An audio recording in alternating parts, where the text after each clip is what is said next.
Mind. Welcome back, everybody. I was just trying to show you the website that people sent me. And anyway, but I'm back now.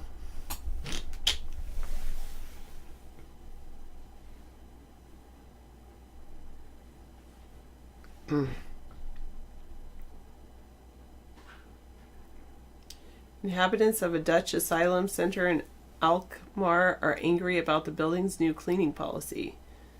Dutch newspaper De Volkskrant reports the refugees now have to clean their own toilets and need a key to visit their own toilet block.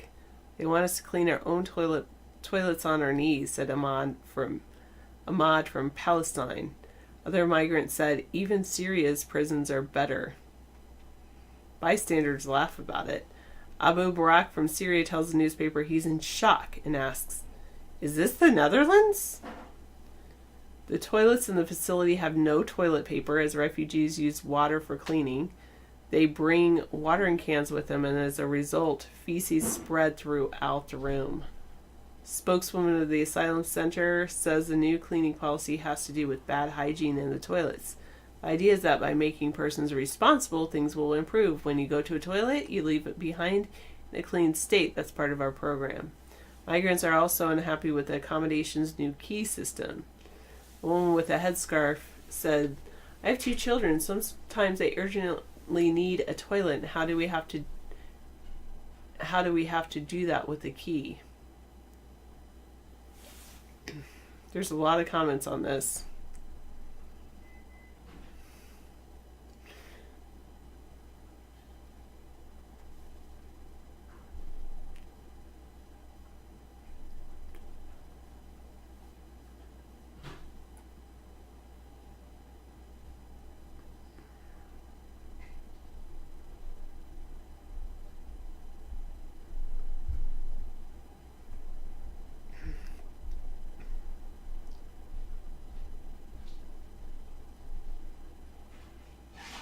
Wow.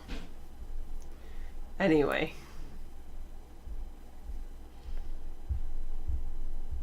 Yes. That's pretty funny. Thanks for sharing that. They were upset because they had to clean their own toilets.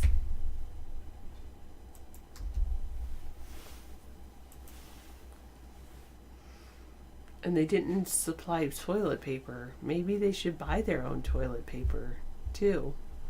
Or cut down a tree and figure out how to make their own toilet paper.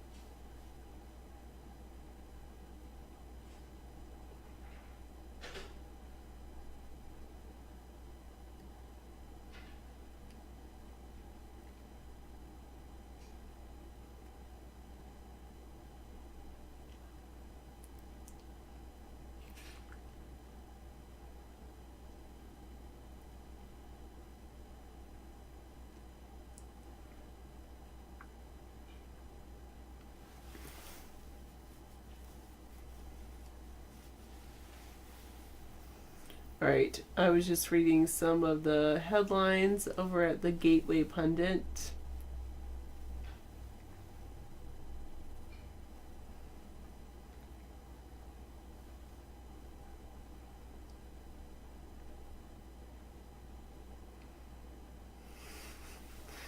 All right, I can see why that article, that headline really got people going. I felt people forced to clean their own toilets are upset.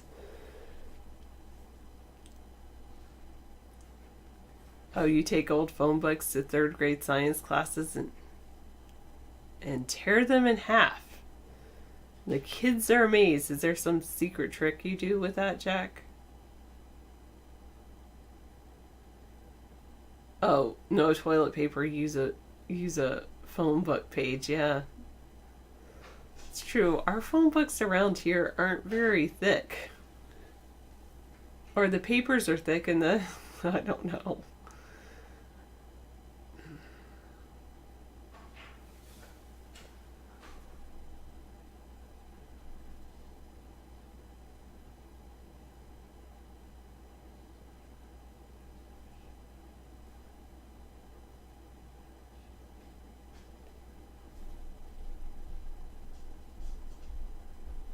All right.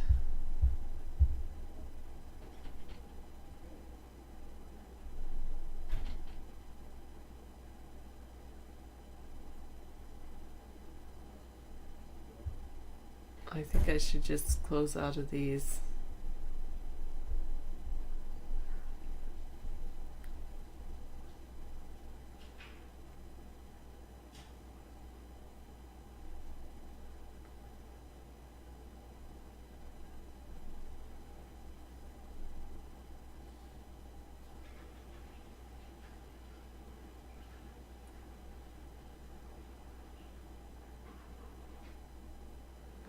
Wow.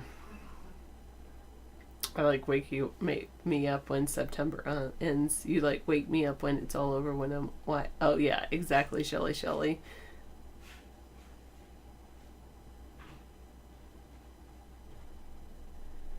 Yeah, I know. No one can tear a phone book in half. Those are really hard to do. Those big old phone books.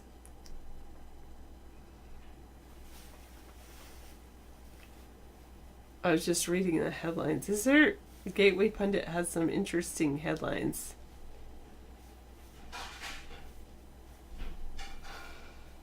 Oh, WikiLeaks is seeking donations to countersue the Democratic National Committee.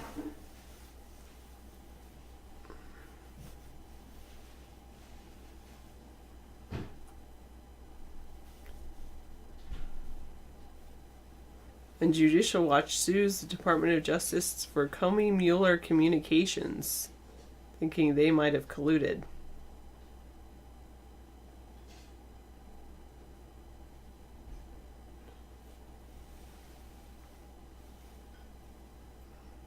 Yeah. Well, just getting my dinner ready, I guess. David's so good at that. Congress is thinking about impeaching Trump. It's about time. David said that would happen after, when the whole Democratic committee sued. Then, he said that's kind of what happened with Nixon, and it might happen again with Trump. Yeah, Trump is doing the same things Nixon did, which is, you'd think people would learn from history. Hey, thank you, Sarah. Appreciate it. That smells good. Have half of everything on the stove there. It's I made breaded chicken breast with broccoli, or with actually Brussels sprouts and sweet potatoes. Oh, I love sweet potatoes. In onions and mushrooms. Oh my goodness, you're amazing. I do that in like 20 minutes. I pull off a dinner for Sarah. Yeah. I've been getting these Tyson chicken breasts at Costco that are already breaded, and I just quickly I throw them in a defrost and then right into a toaster oven, and they're really good.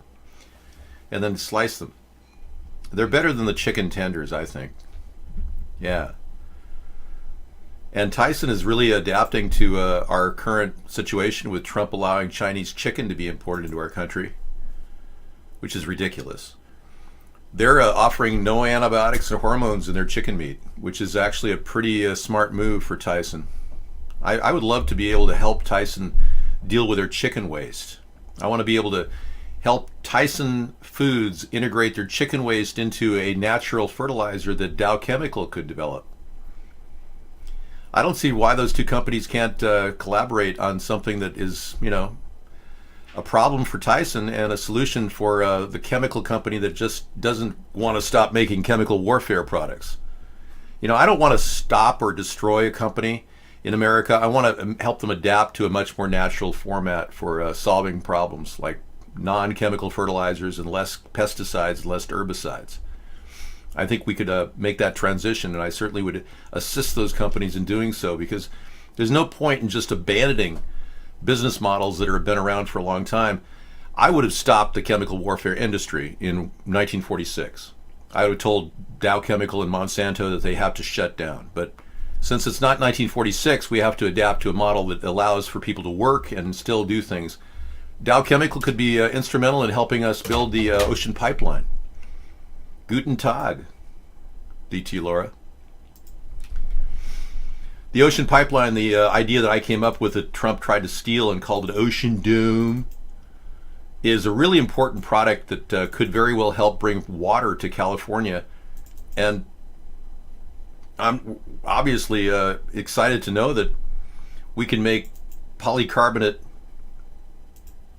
domes that could desalinate water without any fossil fuel needed. I mean, it's going to cost fossil fuel to make these polycarbonate domes, but Dow would get the contract. That would be a huge contract. Hey, thank you, Daryl. But these things will, this is an idea we came up with, Sarah and I, in 2005, and have been promoting it. These little modules are 11 feet by 7 feet in dimension, and they could be stacked and delivered, and we can create pipelines out of these things connected with non-renewable, actually solar and wind power water pumps. They take the seawater in the center, and evaporation occurs on the inside of the dome, and these become pure water over here. So these reservoirs would provide a huge amount of pure water that we can store elsewhere for farmers and anybody who needs it, like in California. It would be very, very helpful. So you see, I want to work with companies to help them adapt to a more sustainable model, not just hate on companies like the Democrats have been doing. And I'm not planning on penalizing companies. I plan on helping them innovate. That's the goal. Penalties have proven to be ineffective in dealing with environmental pollution. There's nothing suggestive about somebody saying their hair looks like marvelous.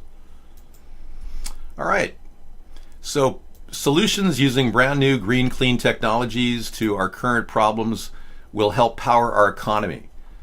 Now, the Pentagon actually thinks the opposite. They think that we have to keep making weapons of mass destruction to finance this growing economy or a shrinking economy. They've always relied on growing wars and fomenting crises to justify weapons production as a way of helping our economy. I don't believe we can just do that anymore. We're way beyond that. Guten Tag, yeah. I didn't know you were, do you speak German, DT Laura?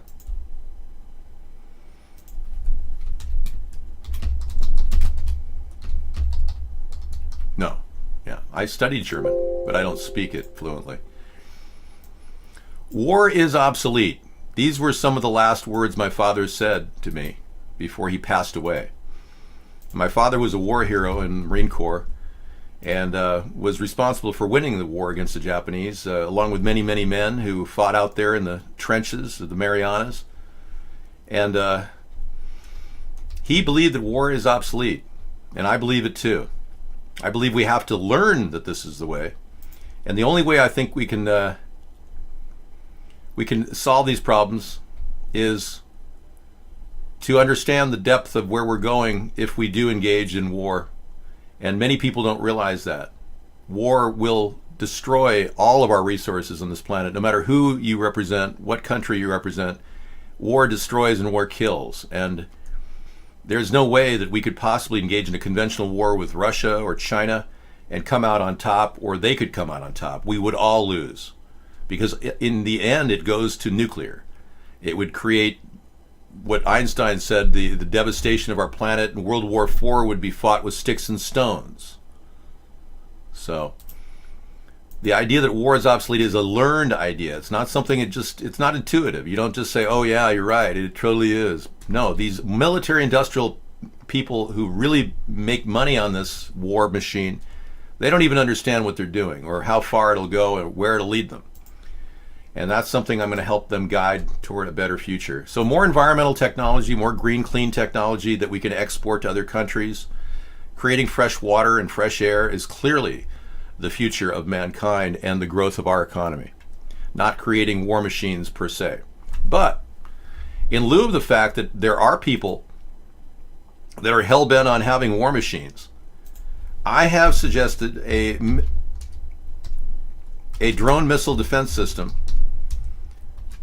that would actually be extremely highly developed so that it would guard any one country we sold it to. And this would be the future of our military technology. No longer would we be creating massive piles of metal that you have to fly around in circles to test out like they do with the jets above my house. This area where I live, the Naval Air Station, would begin to transition to robotics and solar systems that run independent of any fuel, powering up small drones that could actually target incoming missiles. And it would defend our country, and it would not be ever used within our country because these drones would be hardwired to never go within our border. And they'd be independent of each other too. They wouldn't be communicating with each other other than to know where each other is. There would be no communication, hackable communication between the ground command and the drones themselves. Once they're up in the air, they're autonomous and they're able to defend any nation they're set up to defend. And this would be a hardwired development that would actually make it available for other countries to buy from us, and we could imprint their mapping system onto it so that drone would only defend their country and never hurt their own people.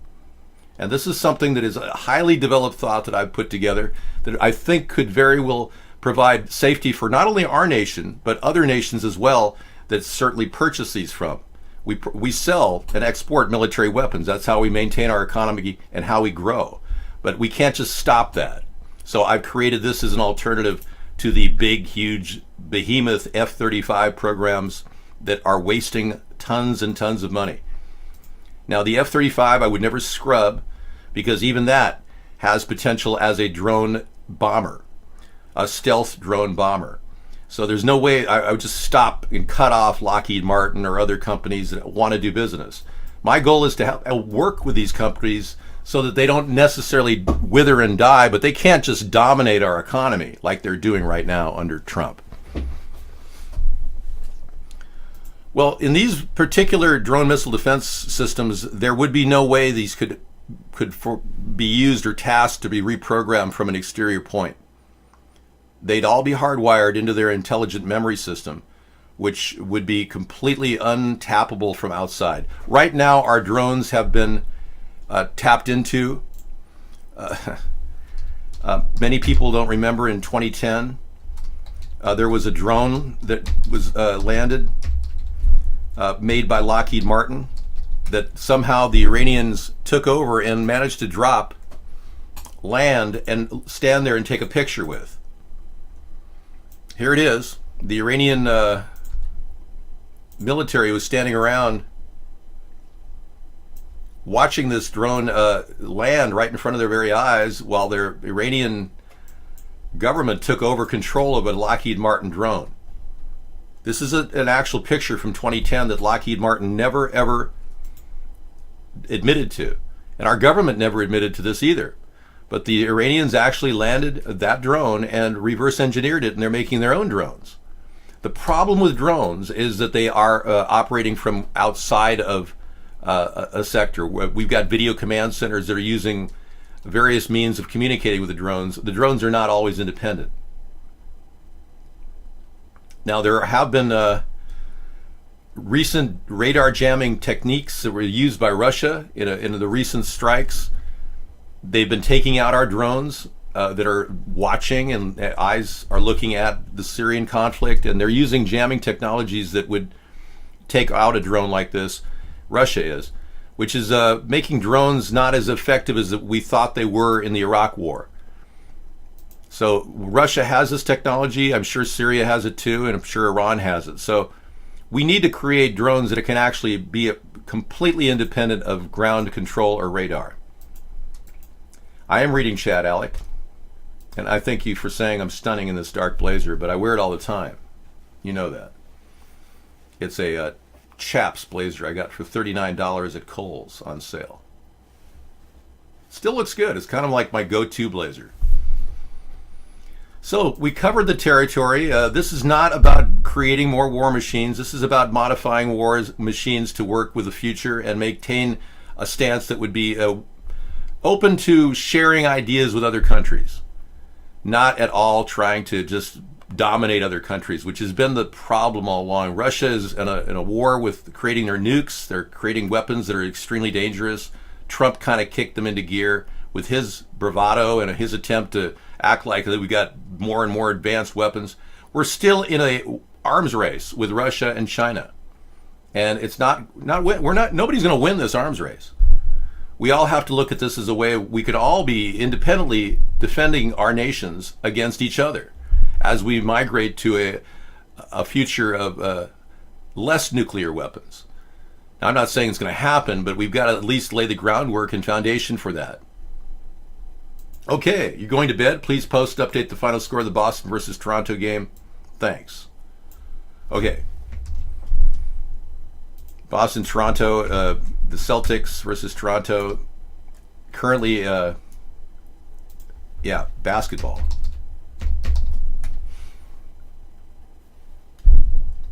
Celtics versus Raptors. The Raptors won 111 to 91. Yeah, I'm not sure. I don't have any current stats on the game. Sorry. And I'm not tracking it because I don't get cable. Hi, Walmart. Are you representative of the Walton family? You're working with the Department of Homeland Security, aren't you, to create FEMA camps? A friend request. Wow. Well, thank you for sending me. I'll accept it.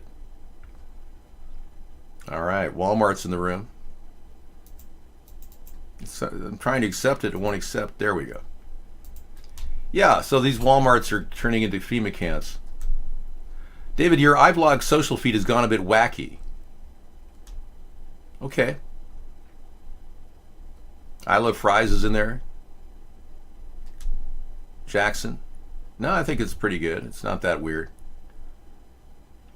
Thanks, Beanie. Fat Vinny says, I've diagnosed many viewers in this popular program with having Trump derangement syndrome. TDS.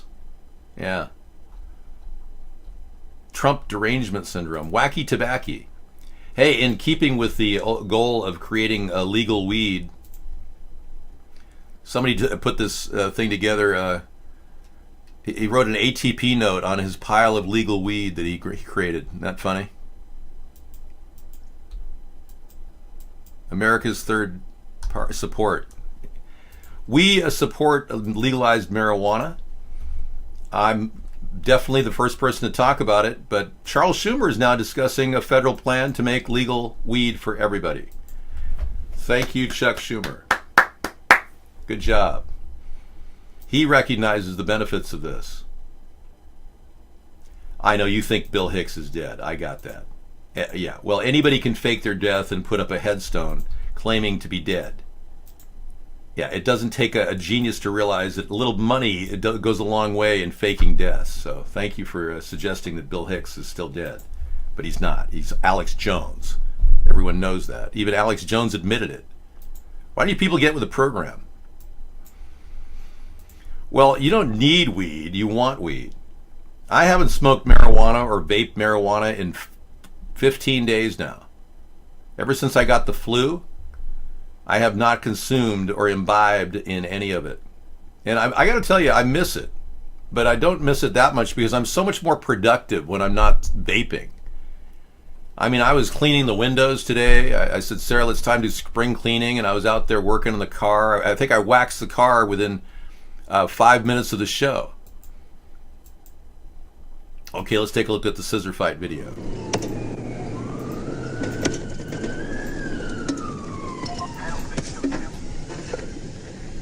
Wow. Vehicle crash. Whoa! That was scary. Cops walking up like it was no big deal. They probably ran into the natural gas pipeline. Yeah, I'm saying stoners are lazy, Daryl. Yeah. No, I didn't toke for Earth Day. No, but 15 days is an accomplishment, really. I'm feeling good. I'll try vaping again when I feel like I really need it, but it's really ideal for people who are suffering from a lot of stress, and I don't have much stress right now, so it's nice to not have marijuana in my system, and it's good to have a time to clean out too. No, don't dig up a grave. Please don't. Thank you. Do not desecrate a grave. That would be horrible. Show some respect. I'll tell you, I get no respect.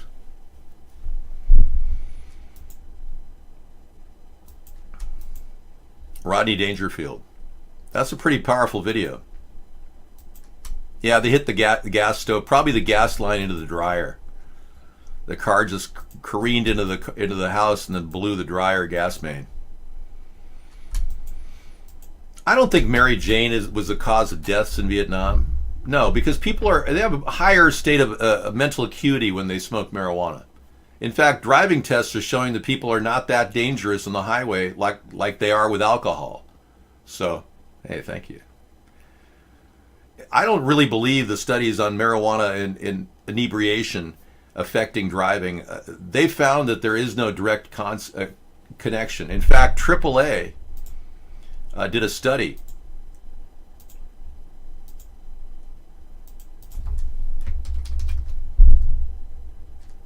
Yeah, it's not there anymore.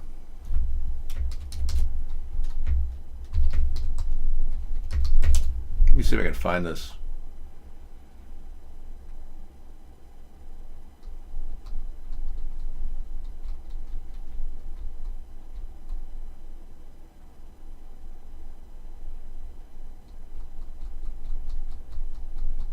Research is split on the effects of marijuana. Okay.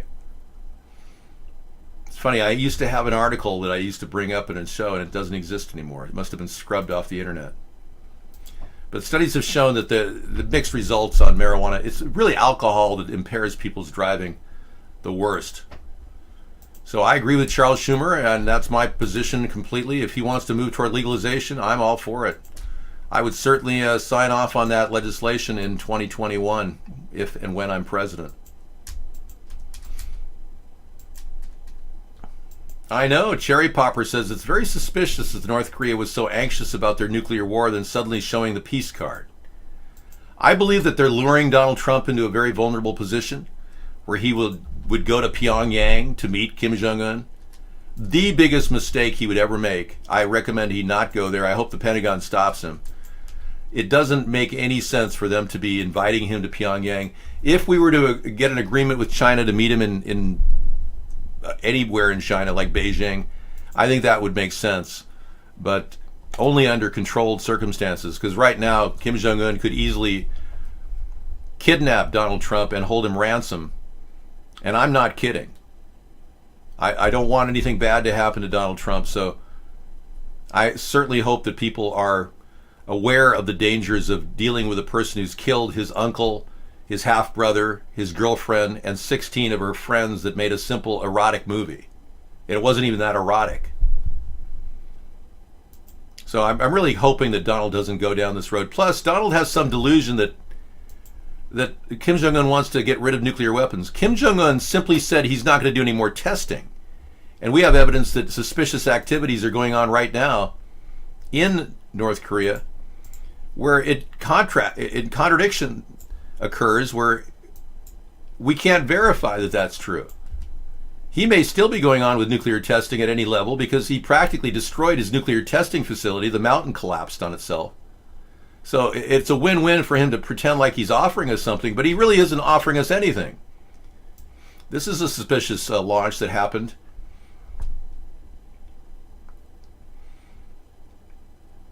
Yeah, the CIA has declined to comment about a mysterious building, the true purpose of which remains uncertain, that's being built in North Korea. So I just don't believe anything he's saying, and I think that the pretense of this meeting has not been worked out by our own State Department, leading us to believe that we don't have clear vision as to what we're trying to accomplish. When Donald said, if it isn't fruitful, I'm going to respectfully leave, you're not going to be able to leave anywhere. He's going to have guards all around you, and you're going to be carrying the nuclear football like Bozo. I'd like to say that it's very nice to visit, but I've got to go now. Kim Jong-un wouldn't let him go. He would keep him there. I wish I was kidding, but it's very dangerous what Donald Trump is proposing. I would never agree to it. Ever. In fact, I may never leave the White House. I'll operate from within the confines of our most safe and secure building as I build this nation up and work with supervisors at every level to maintain the growth of our home industry with our Homestead Renewal Plan and deal with the mobile medical unit construction in Detroit and other areas where we can create these things. The implementation does not require boots on the ground when it comes to a president. It requires people who are working and doing their job very well. And my job is to make sure they're doing their job. I might not. I don't care if I come off as a bit paranoid if I do that. Our nation is more important right now moving forward than a person gallivanting around schmoozing and running for re-election like Barack Obama did. I don't need to take risks like that. I need to fix the nation. And my purpose is to work diligently 18 hours a day to do that from the White House. But traveling around the world is kind of a joke, especially in a day when we've got Skype. If we didn't have this great communication ability, I would say, oh, yeah, you're right. I better go, press the flesh and meet people. But we've got incredible video conferencing capabilities. This is ridiculous for Trump to even go to Pyongyang. All right, but you can come to me, and I plan on being in the White House for you to actually visit me in the buffet area. I'll be behind 9-inch bulletproof glass, but we'll have a chance to talk through speakers, and you'll actually meet me in person. Okay. Ex-FBI Director James Comey's memos are here. And these, I believe, 14 pages. I heard they were 14 pages long. These memos, 15 pages, are very exact. Comey took meticulous records of his encounters with Mr. Trump. Not a good thing to ignore the fact that Comey was solicited by Trump for loyalty, which is a sign of obstruction of justice. And Comey was amazed to find out that Trump was obsessed with his sex tape, which is equally disturbing, considering he said there was a 1% chance it was true. Why would Trump even say there was a 1% chance it was true if indeed it was not true? Very strange. So these are redactions. All others sat at the table. All others left the room. We sat at the table. He began by telling me that I had one heck of a year, but that I had reduced myself honorably and had a great reputation, or conducted myself honorably and I had a great reputation. He said I was repeatedly out in impossible positions. He said he saved her, and then I don't know. I get to this whole article and read the specifics, but it's kind of boring and mundane to talk about two guys trying to put together a bromance in the White House. It would have been so much better if Trump had just videotaped the conference so we wouldn't have these questions as to, what exactly happened. And when Trump said that Comey better hope there's no tape of the White House, there hasn't been one president since Trump or before Trump that did not record all the meetings in the Oval Office, at least audio recordings, which is very odd that Trump wants to sit in the Oval Office right now.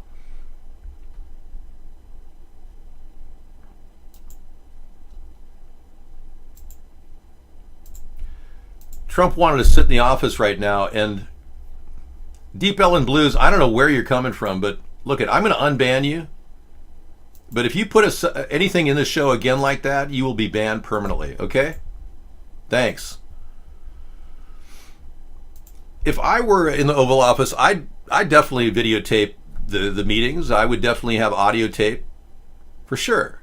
In fact, right now, we don't know if Trump is sitting there with Carolyn Sunshine having a wonderful time, with her privately, because the mainstream media didn't even discuss the fact that he hired this press assistant to be in the White House to replace Hope Hicks. Now, you and I can look at this woman and say that she's she's a definite a looker. I mean, there's no question about how beautiful she is. Why would Trump have her in the Oval Office right now without a recording system, without any kind of video or audio? It just doesn't make any sense. And apparently these assistants, like Hope Hicks, spent most of their time in the Oval Office with Trump, privately. This is not Amanda, this is Carolyn Sunshine. Well, she's a beautiful woman, okay? I'm not trying to denigrate her, make her look like her, anything other than what she is.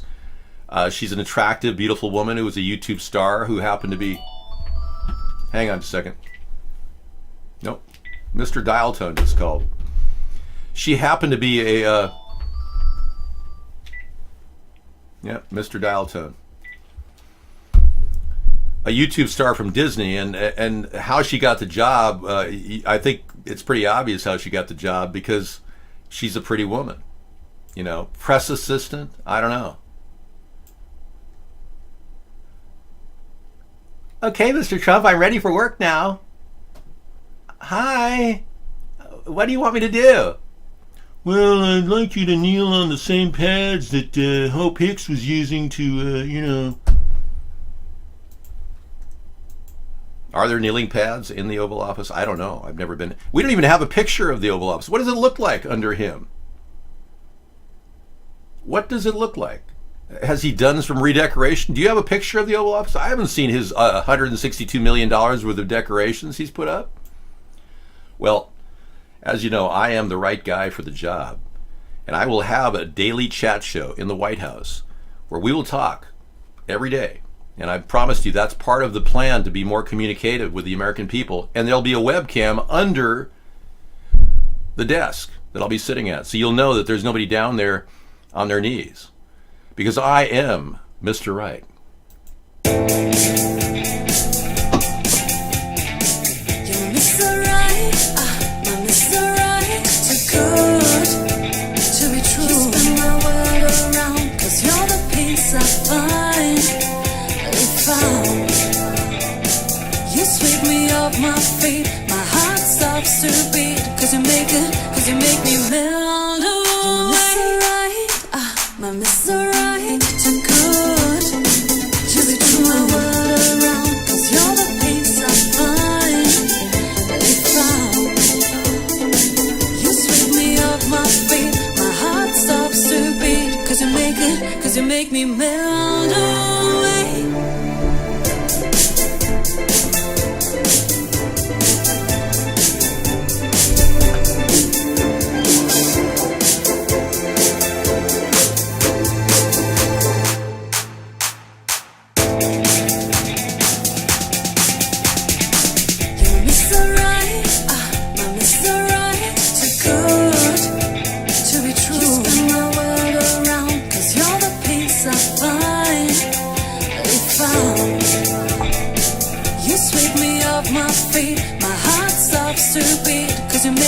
Cause you make me melt away. You're Mr. Right, my Mr. Right, too good to be true.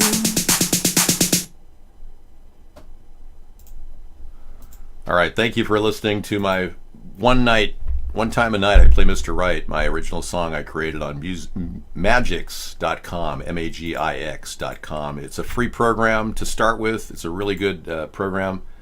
I don't know anything better to put music together on the fly than that program.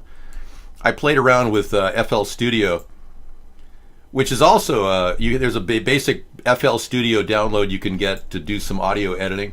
And I came up with this song just the other day called With a Smile. Oh yeah. Set it all with a smile, the way you offer your head.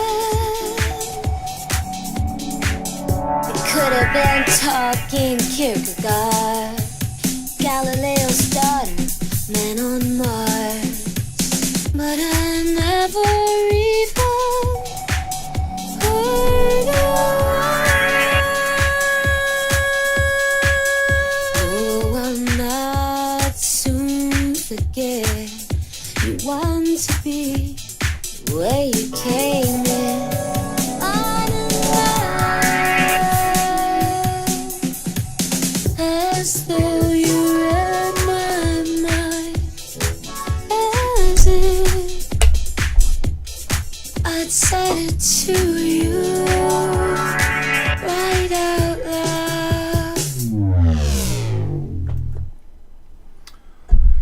is amazing, all the fun stuff you can do with free software. That was music that was embedded in FL Studio. What I do is I go through these programs and I pick out songs that sound good and people that sing them for free, and I piece them together. It's a kind of a fun little hobby I've got. All right, what have you reported? Oh, that's not black music, no.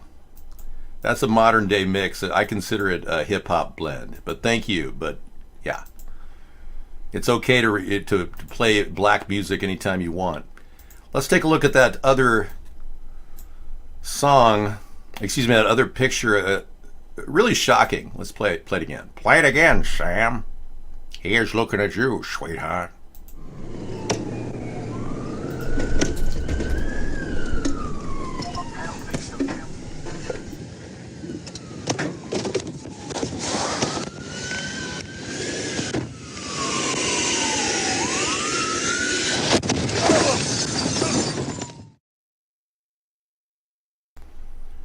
Well, I hope that cop is okay. That was pretty scary. Uh-oh. Okay, let's see what we have here in the land of lost news. More talk about Barbara Bush. I mean, can you believe this? I mean, how long has she been dead and buried, and they're still talking about her like she was some major figure in American history? I don't know, man. George H.W., the New World Order president, needs answered some questions about the John F. Kennedy assassination. I would order John F. Kennedy's assassination material from the CIA to be brought forth. And right now, Trump is squelching any chance for anybody to look at that information that alludes to George H.W. Bush at the Dallas precinct of the CIA as director. Later under Nixon, he had a very big position in the Dallas shooting. We need to know what he had to say.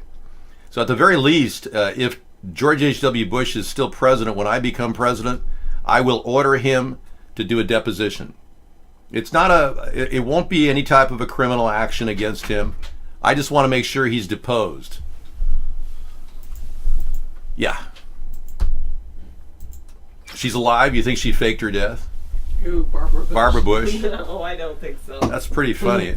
No, she really, it's sadly to say, she did pass away, and the family is remorseful they're in mourning, I should say. I wish they were remorseful. But they're in mourning right now, and I guess the mourning is going to go on for some time. I don't know if George H.W. Bush is wearing black and refusing to grab women's asses, but his statement to David Copperfield is notorious now. 9 times he grabbed women's butts next to him. It's just, he's got this big thing that he can't stop grabbing women's butts. Who? George H.W. Bush. 9 times he grabbed women's butts next to him. And it's just kind of a weird thing that he hasn't even faced the music.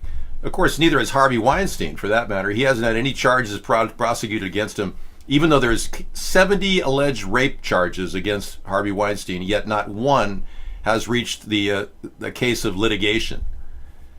So I doubt George H.W. Bush will be discussing his Copperfield thing, but he should answer to why he's been hiding from the allegations that he is in that report regarding JFK's assassination. I don't believe you kissed Barbara Bush. So now the world's oldest person died in southern Japan. They were 117 years old. Oh, wow. That person was 117 years old. I did not know that. This is a news story I did not know about. Now, my uncle, Fred Hale Sr., died at 114. Let's see what she, or he was. Oh, wait. Oh, yes, okay. Okay, Nabi Najima. Now, one of the reasons why I go to US Today is because I want to see a picture of Nabi Najima. You think maybe somebody had taken a picture of her and it might be a news story? But no. Not one picture of Nabi Najima. Let's take a look and see if we can find Nabi Najima here. Had 160 descendants. There she is. He had 160 descendants. A wonderful woman from Japan. Many of us in America don't realize how people live longer in Japan. She's 117 years old. We've got a lot of viewers in Japan. I know that they're interested in hearing more about their country. Wow, her town of Kikai in Kagoshima Prefecture on Kyushu, the southernmost part of Japan's 4 main islands. She became the world's oldest person 7 months ago after the death of Violet Brown in Jamaica, also 117. Well, they beat my uncle, who was Fred Hale Sr. He lived to be almost 115, and he was one heck of a guy. He claimed he took a shot of whiskey every day, 1 shot of whiskey, and he ate a teaspoon of bee pollen. And he did a regular ritual. He never did anything different. Every day was the same for him.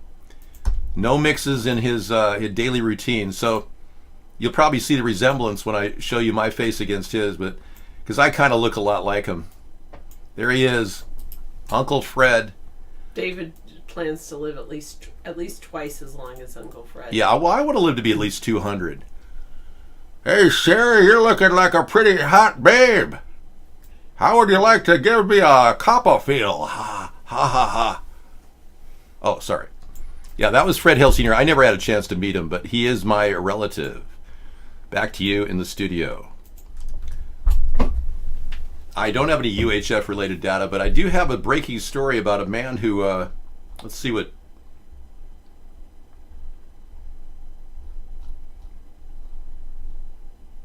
Okay, this story just came in. Former elementary school teacher who had hundreds of child...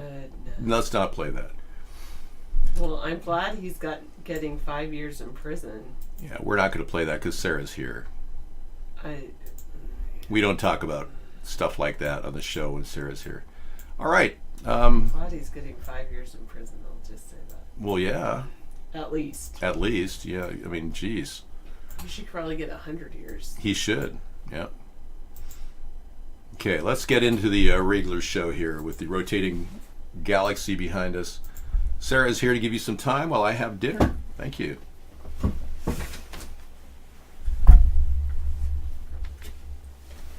I wonder what was the oldest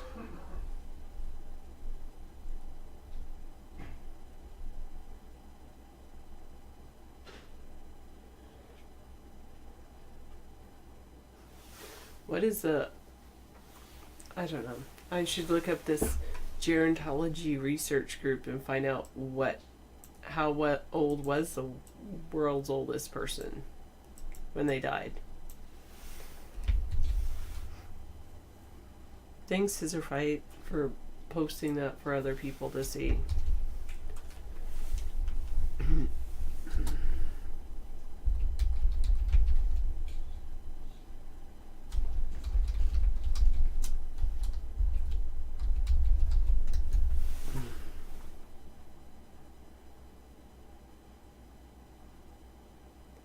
One year for every video.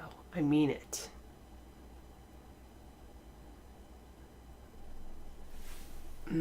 I don't like the fact that you keep asking me those questions, so I'm going to mute you because I don't want to talk to you for 10 minutes. There you go.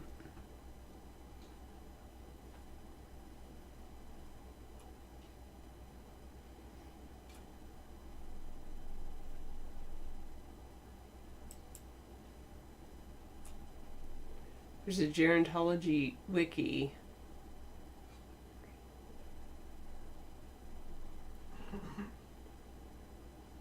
So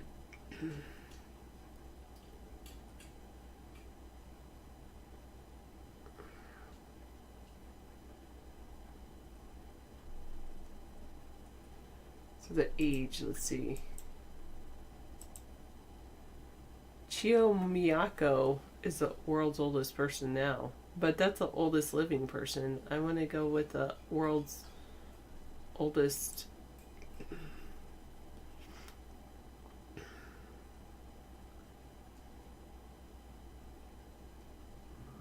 The one that's like the oldest person when they died. Was it?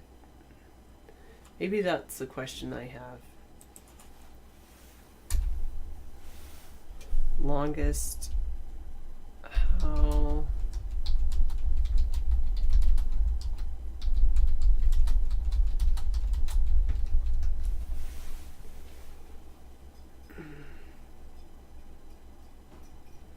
Wikipedia has some.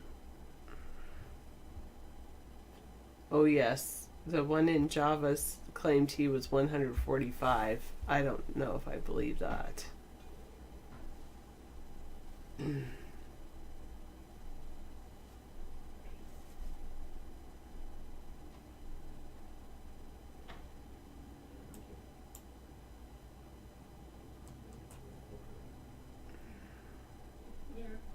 The greatest fully authenticated age to which any human has ever lived so far is 122 years, 164 days, and that was by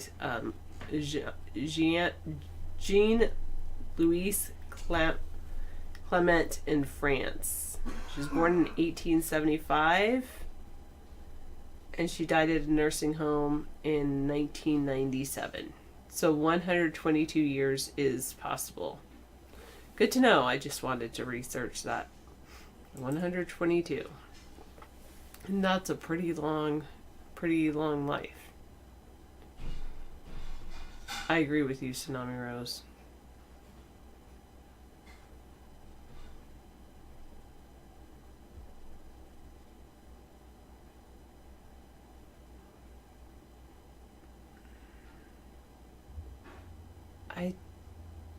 I don't know. All of that happened before I met David. Good riddance. Actually, Fred Hale died after I met him, but I don't know how he knew that he was his relative. I don't know any of that answers to that question.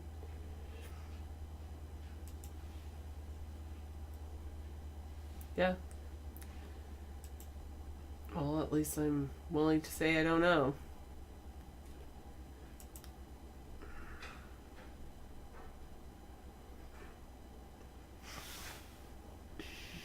Hi, Lou. How are you? 919, you feel like youth is wasted on the wrong people? Really? I think people, when they get older, they're just more likely to say what they think. They're not trying to impress anyone anymore, whereas younger people are. Before dying, Barbara Bush said she was going to a beautiful place.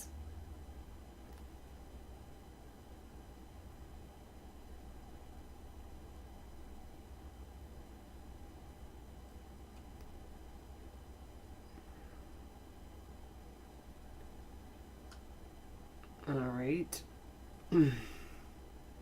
Good for her. And George H.W. Bush wore socks with books on them to his wife's funeral. Nice.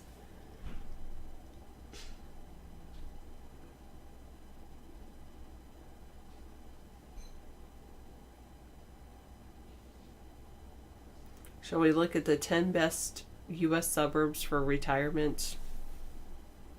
I'm not ready to retire yet. Did David try to impress me the first time he met me? Well, he drove all the way through into the night to meet me, and then the next day we went and had a beautiful day at the beach. It was very nice. It's where the redwoods meet the ocean. We had a very nice time. And I don't know.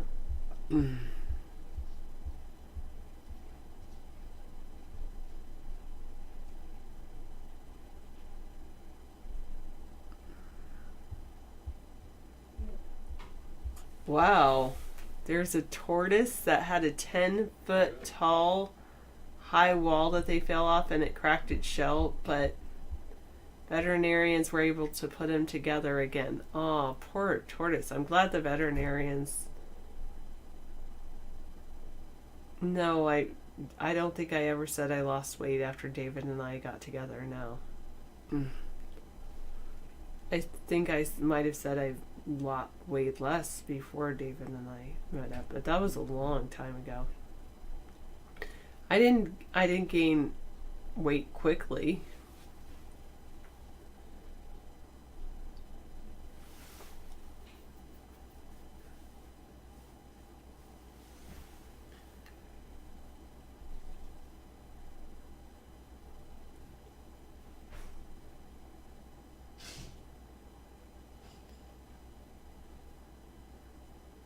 Retiree couples face medical bills of $280,000. Man. It's so lovely. Oh, you met your current squeeze at a local meetup for Game of Thrones fans. It was just like, if you're a fan of Game of Thrones, come and watch. Were you like was it like a watch together? I think that person is Daryl VJ. Oh, it was a public place, 30, 40 people, Game of Thrones, all getting together to talk about Game of Thrones. What do you like about Game of Thrones? Well, I like this. I like this. Oh, we both like the same part of Game of Thrones. Nice.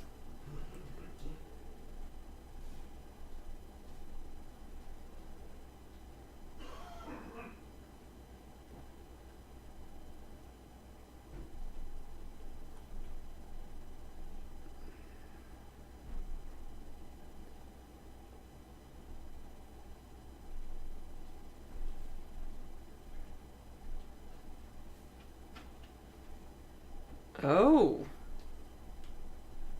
Oh, that was today. National parks were free to visit today. I didn't know that.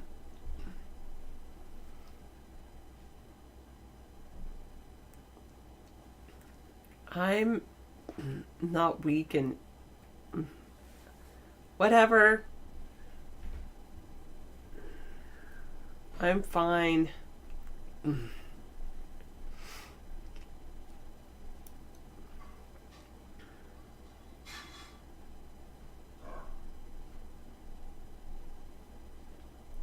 Sarah, you and David need to tour the railroad platforms gardens on the Lower East Side of Manhattan.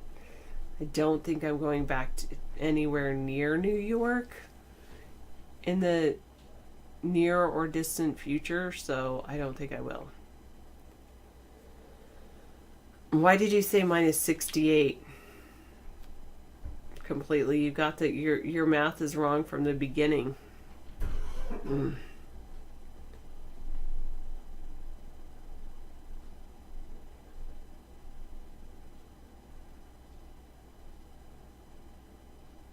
I so don't want to buy stuff. I don't believe in retail therapy.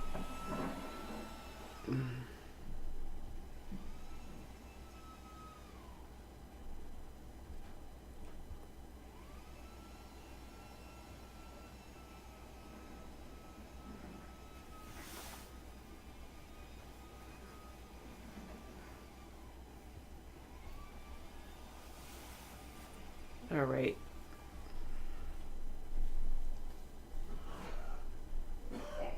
Yes, it's sad, 936, but at least we have a picture of it forever. I am a woman, and I was born a woman. I always have been.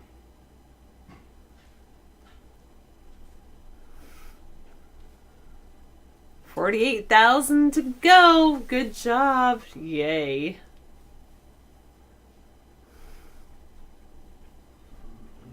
Sarah, please don't be smug. Today you were tracking. Tracking what?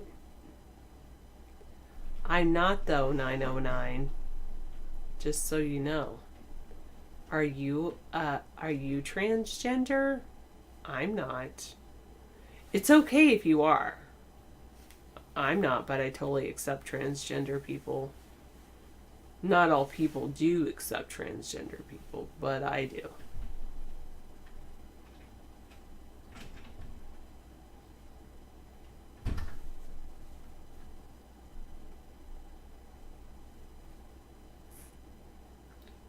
Just to let you know. Why would... No, the only person I'm ever going to kiss again in my life is David, because David is so handsome.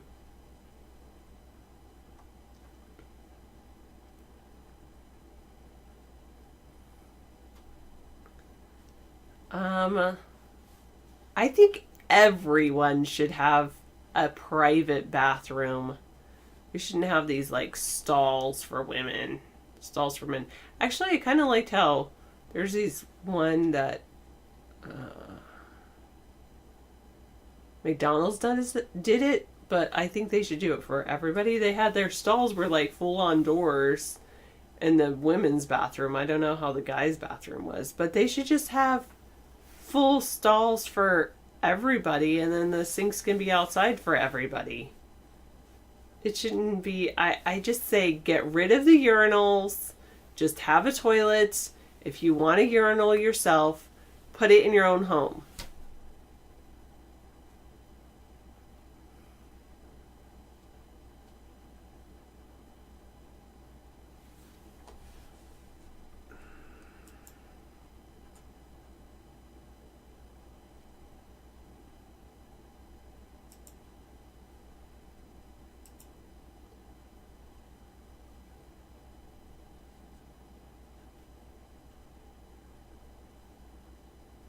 Why does it have it?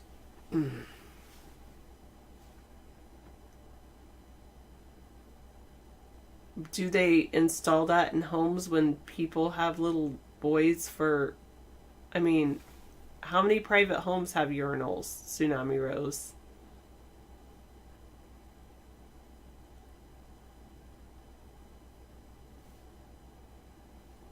I don't know.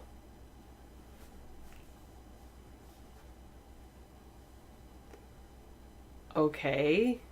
No private urinal in your home, but you had to clean up after him, after your son when he was potty training.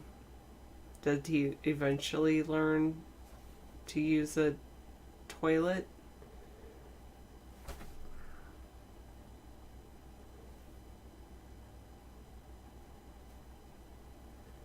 Okay, good to know.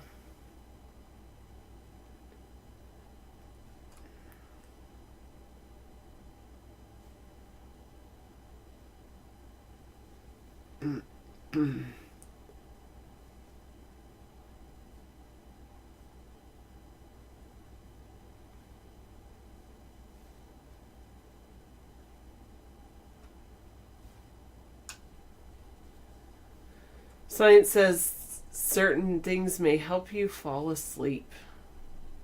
Oh, I don't want to actually... Few people are getting the recommended. I don't actually want to play the video.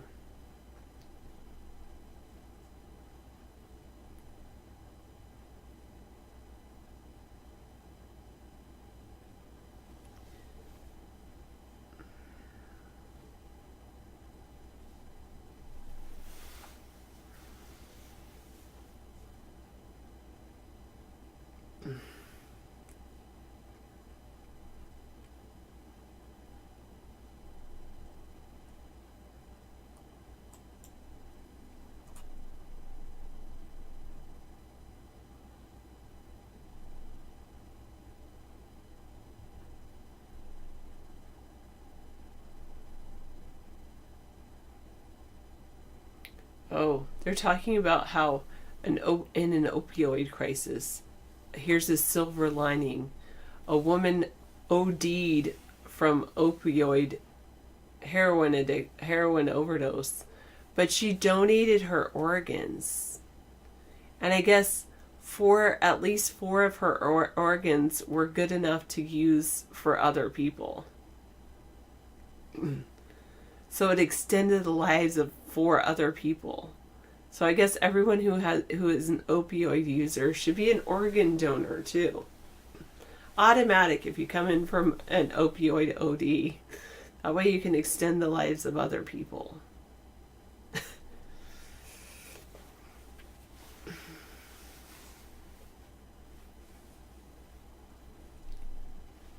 That was pretty hilarious.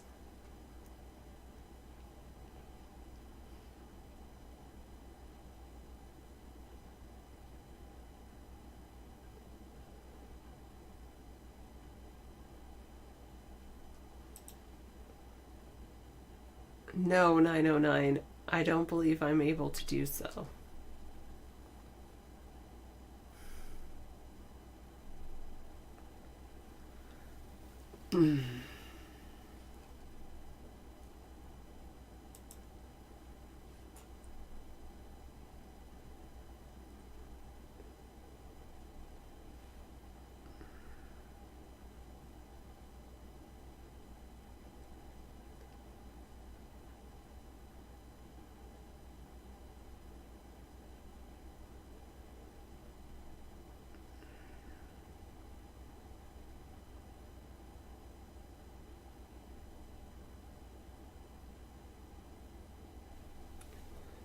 All right.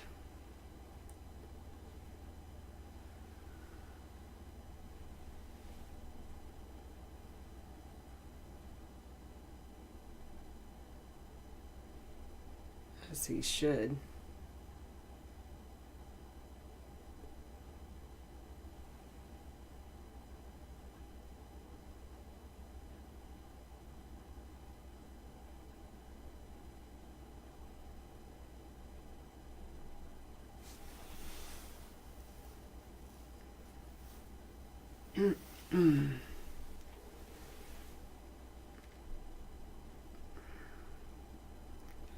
Okay, I just did a quick read of the nose. Yes, you are being isolated. Isolated. Yes. Not intentionally.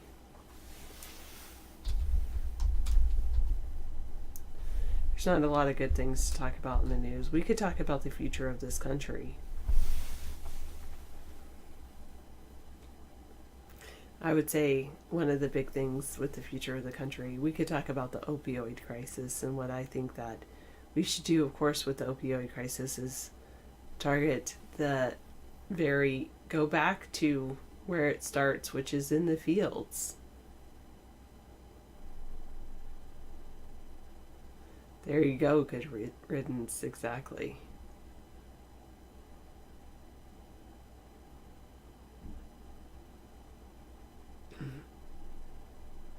Anyway, if they had gotten rid of the opium fields, then we wouldn't have had this huge opioid crisis that we're facing now. Now there's probably enough to last another 10 to 20 years, and they continue to grow opium as well.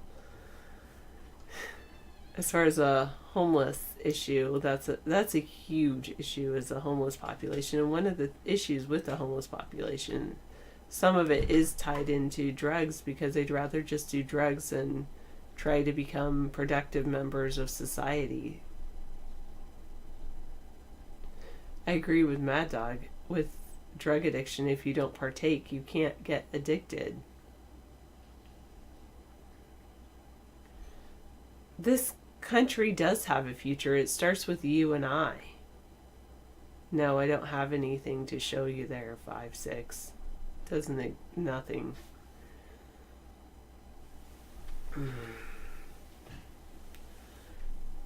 It starts with education as well. I say one of the things that's why one of the reasons I really like composting, because I think of rebuilding soil, and one of the issues with housing is I believe the housing situation can be solved with love, lumber, land, and labor. Those are the three things that you really need to solve the housing issues. If we had the land and the lumber, and we say, hey, if you want a house, here's how you need to build it. Lumber, land, and labor. Then you can have some love. That's really what we need.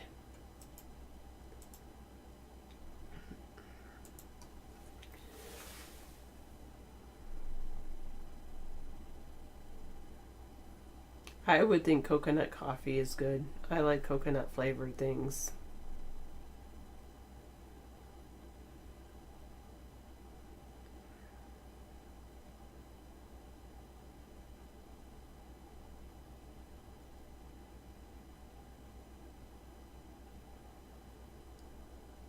Say we had nothing and have nothing, never will have anything, and the homestead is over about 200 years ago. I think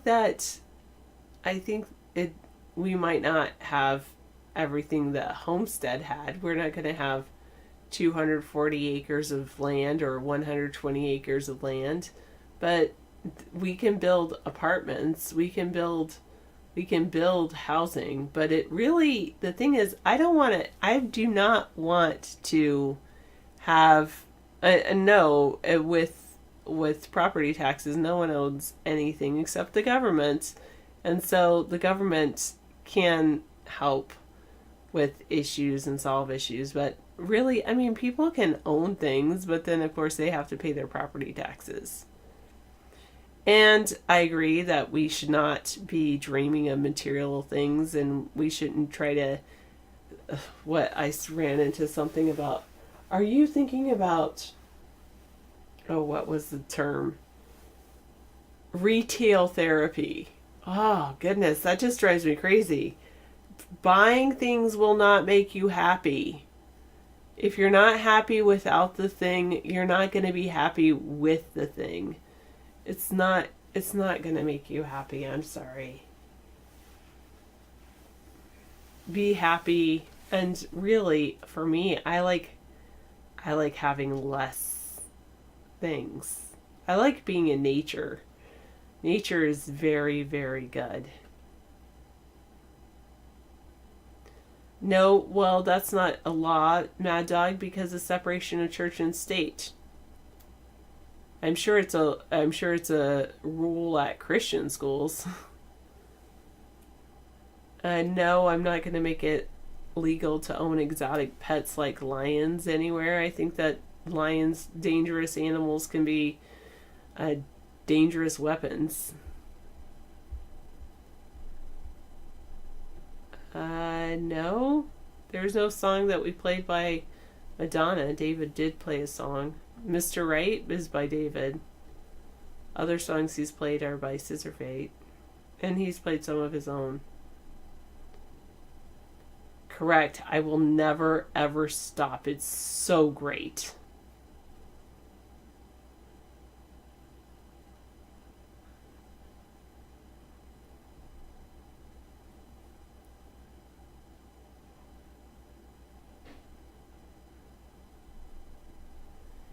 I would say, yes, I would expect people to care about each other, their fellow human beings. Wow, what a shock.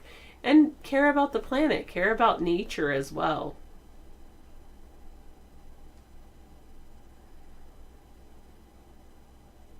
Well, Cherry, I would agree with you, except there is property taxes.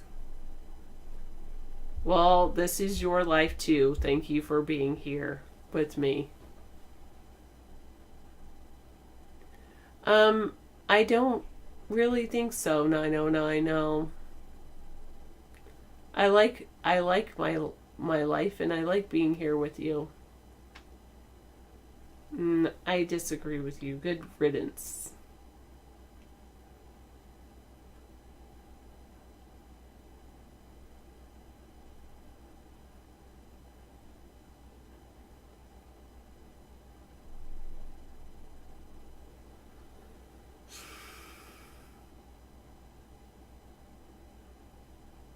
Oh, I don't think people should be in your business, but I think people are people.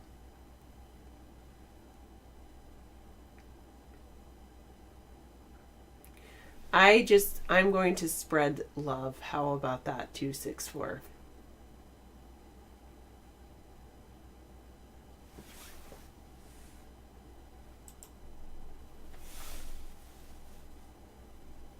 Yes, you can ask David about his original music when he returns. He has a lot of good original music.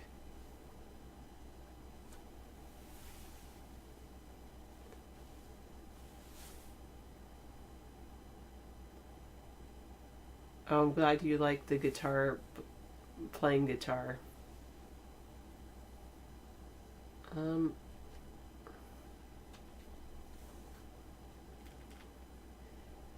Yep, that's it. All I'm saying. Give peace and love a chance. I disagree with you. Yeah, maybe David should go to a 24/7 broadcast. Howdy doozy, Rex. You just got home. You're ready to go to sleep. That's probably a good idea.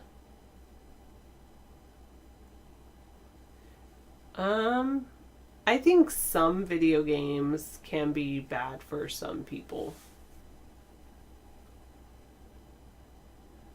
What song specifically is it? Is it Mr. Right? Because that song was written by David, not by anybody else. Thanks, 264.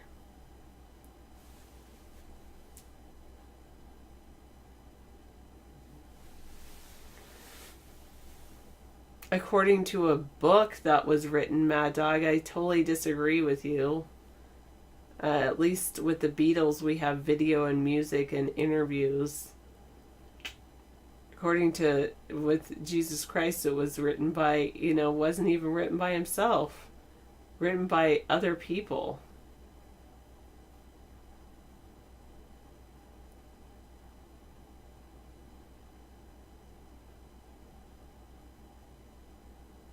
Exactly, Cherry. We, property taxes do go to helping fixing roads.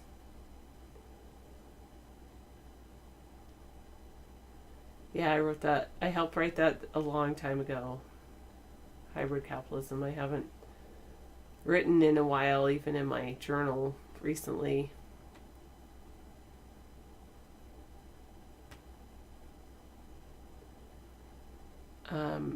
Yeah, what isn't David? That's a good question, 264. He has so many things.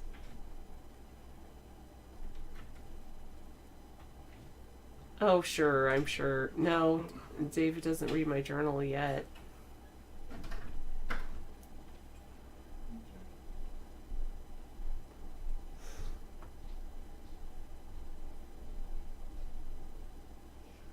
But, yeah. I know, he does so many great things, David does. Chameleon. I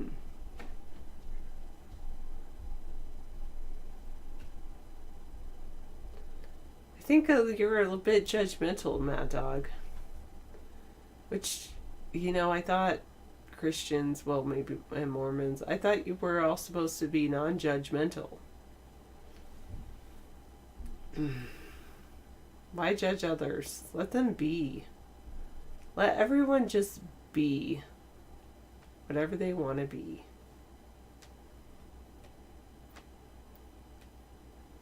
Love. Love is all you need. Yes, true. David's a man of many hats or wigs. I think you're being judgmental again, Mad Dog. Haha, 919.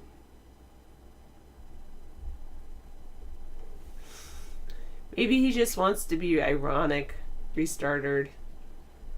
Everybody needs a laugh every once in a while. God needs a laugh too, maybe.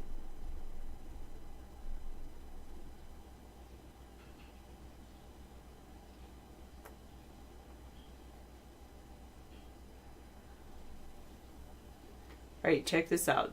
Jack goes to swap meets like twice a month. This time he walked away with the steel. Well, speaking of which, he got speakers from Definitive Technology Pro Cinema that would normally be $1,500. He got it for only $200. Yep, David is in great shape. David is strong.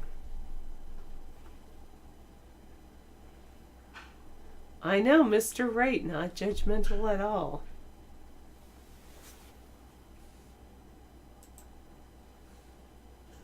The right person wouldn't be judgmental.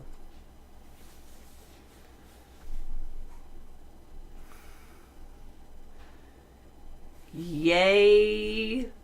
Wait. Let me think. I wanted to say Confucius, but I meant to say, absolutely all the time. That's why I went David. He is the cream of the crop. Oh, so the Definitive Technologies uses pressure coupled passive radiators instead of ports.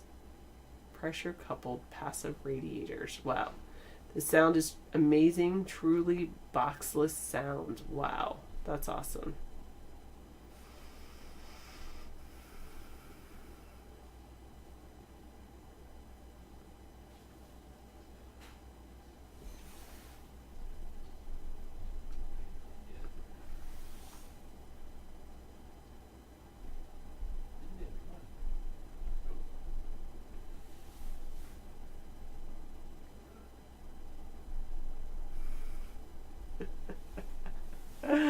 That would be me, 900, if I ever worked at Taco Bell.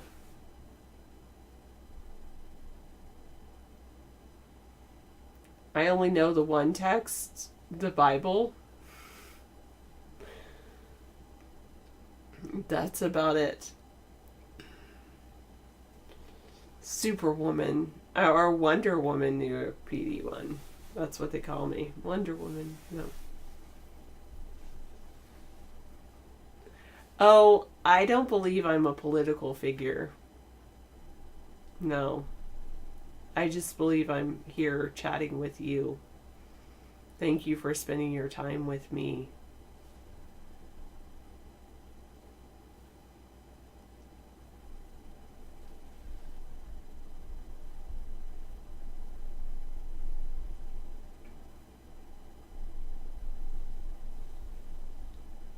I so appreciate it. It's how I like to spend my time.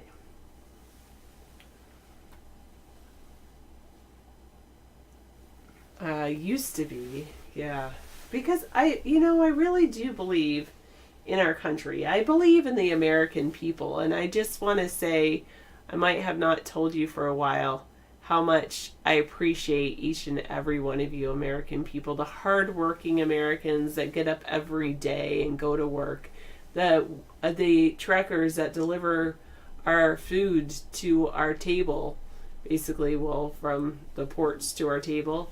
The farmers that go out every morning and water their gardens and, well, their farms, and the people that pick the produce that gets to our houses, all of those hardworking American people, I really truly appreciate you, and that's why I became involved in politics, is I want to make sure that those are the people that are always at the forefront of the minds of politicians and the minds of the people who make the laws, because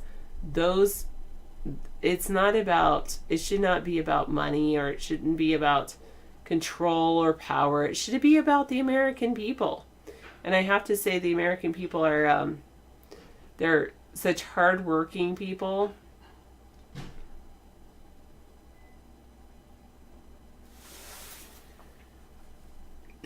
They do a fantastic job every single day of their life, and I just hope that the system works for them.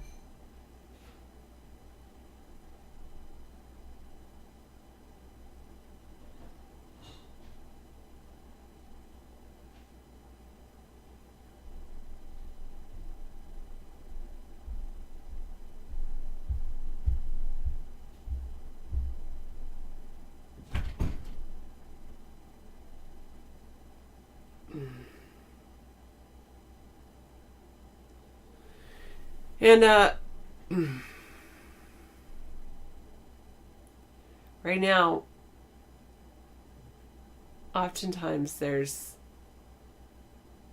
the people want to be safe, know that they're safe in their homes, and I want to express my gratitude to the military men and women who do keep our American people safe, and to the police officers as well. I know that is one very difficult job. I don't know personally, because I haven't done that, but I hear these stories, and I know, I feel for both, all the parties involved whenever the police have to get involved in any kind of situation. I feel that that's very stressful situation, and the police go in during those times and try to keep a calm demeanor, and I think that's very admirable.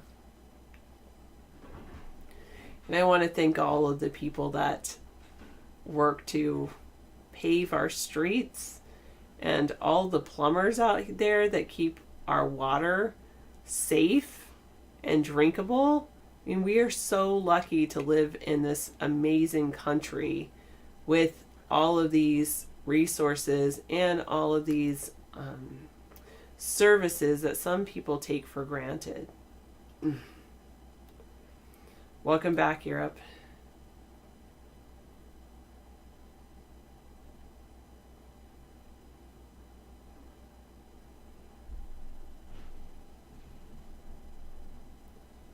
There's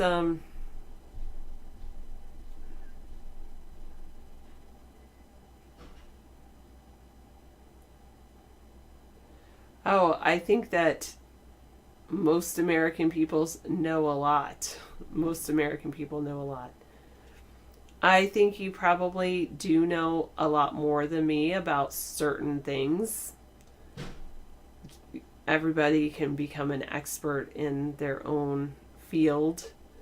There's just so much information out there in the world that people do become an expert in certain things.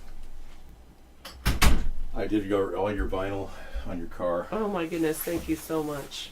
I appreciate that. I am Mr. Wright. Thank you. I'm an expert on rubber and vinyl. Thank you. And did you have fun talking to these folks? Great. Mm-hmm. Yo. The whirling mass behind us is symbolic of the active universe that we live in, where we are Earth and we are a sphere, not a flat object that the CIA wants us to believe we are. Yeah, I condition all the vinyl every couple weeks. If you don't stay on top of your vinyl, it'll get old quick. It weathers in cold weather. It gets really cracky, and I've like been lips. You need to put chapstick on. Speaking of which, I need to go put some chapstick on. Work on your own thing there. Thank you, Sarah. That was awesome. All right.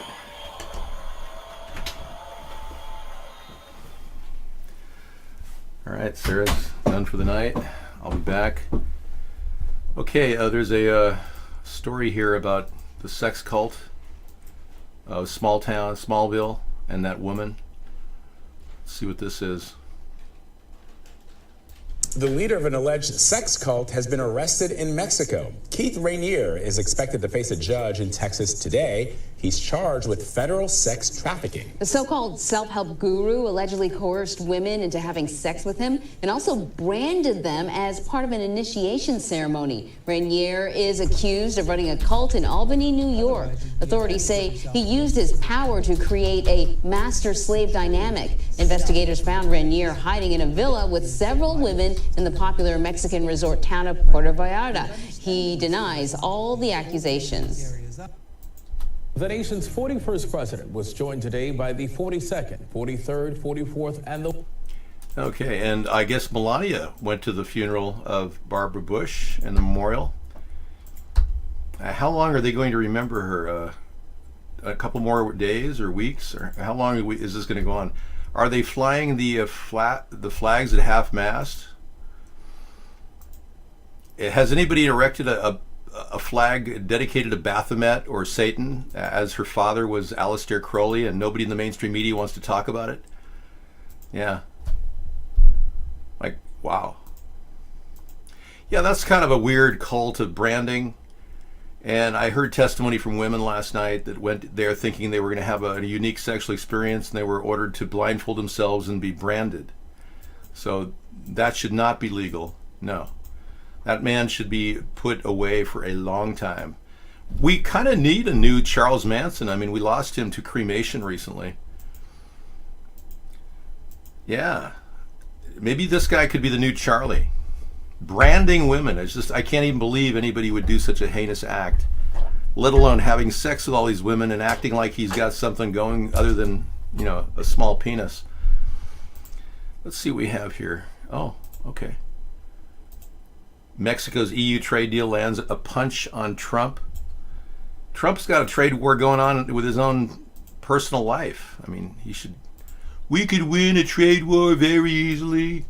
No problem. America, big, win, win, win, win. Very big. Bigliest.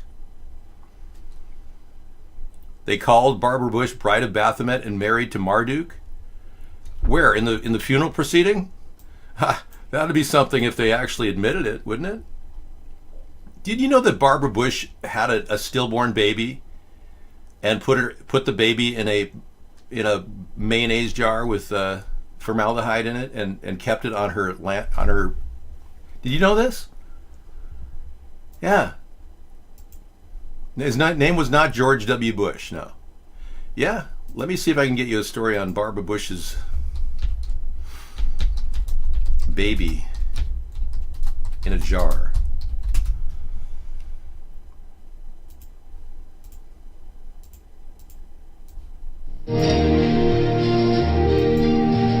We're back with the Bushes, who have always been so gracious to me personally, to our staff at the White House, at their home in Kennebunkport, here in Houston as well. We've had a closeness that hard to describe over these years. Spent so much time together. It's great knowing them and talking to them and seeing them. Special to me here tonight. You also disclosed, Barbara, George discloses something very personal about you, which he says you gave him special permission to write about. He wrote that when you once had a miscarriage, you showed him the fetus in the jar. Now, really, we the truth touched on is, it before, but we Paolo didn't put elaborate. it in the jar. What? Paolo, it's not in the library. No, I know. George, Paolo put it in a jar, and I was shocked when she gave it to him but your memory's dim a little bit, but anyway, but he was You're very... shocked that he put it in the book? No, he asked permission, and I gave him permission if it's his book. And I think he was trying to say that he and I have a very special relationship. We tease all the time, and that's not very nice of me, but you know, you gotta tease a little bit. And he teases me unmercifully, but we're very close. You had differing opinions, though, on pro-life, did you not? I don't remember. Yes, I did. Shh, George. You were never it's okay. that fired up about it. No. When I was president. I wasn't president, nor was I president when George was president. But that's one issue. I'm not a one-issue person.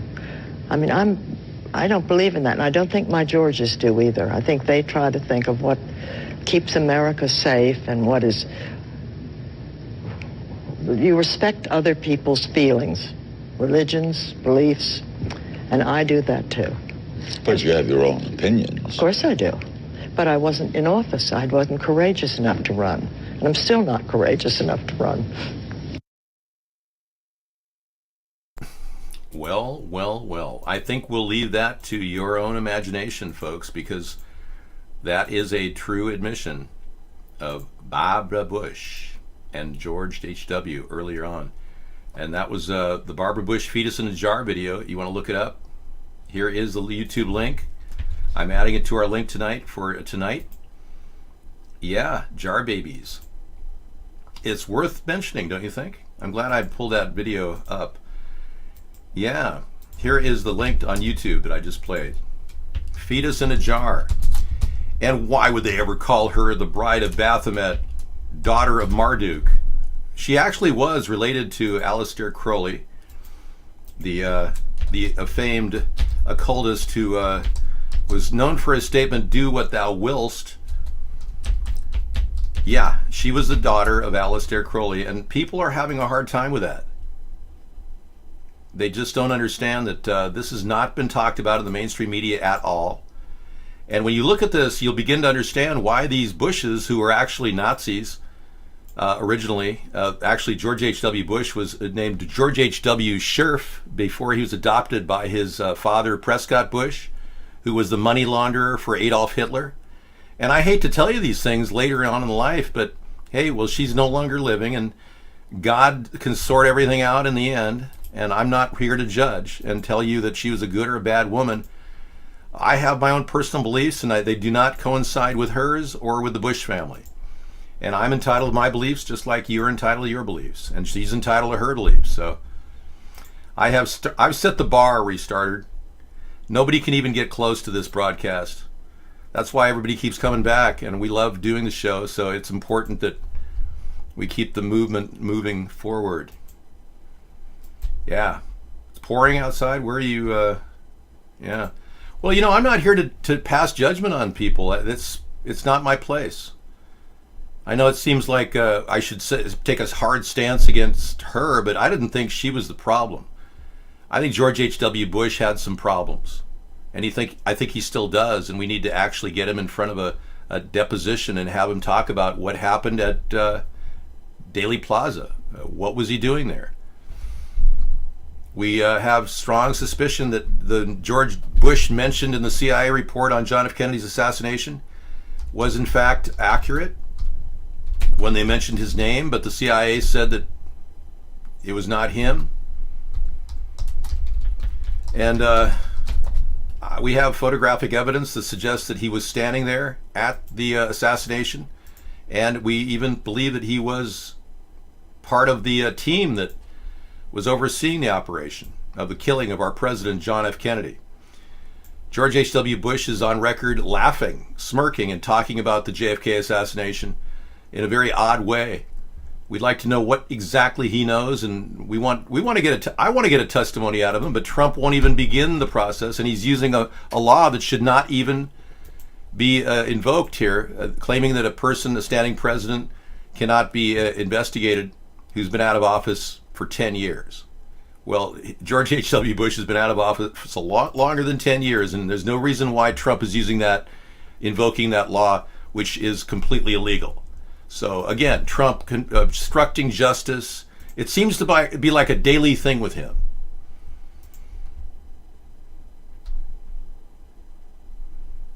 I didn't say he was involved in the JFK assassination, no. I just said he was at the helm of the CIA at the time, and many people believe that CIA was involved in the JFK assassination. Well, there's no linear proof of that from all the records we have from the Warren report.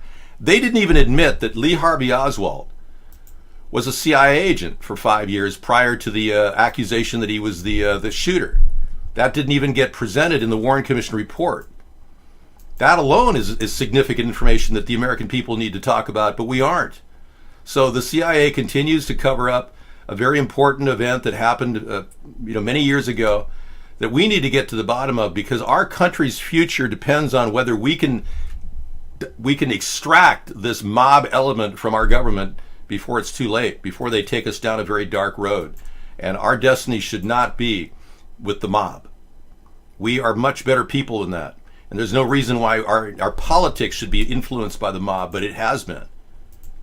Thank you. This is a beautiful tie, isn't it? Well, if I have said that George H.W. Bush played a role in the JFK assassination, I would say allegedly. Yeah.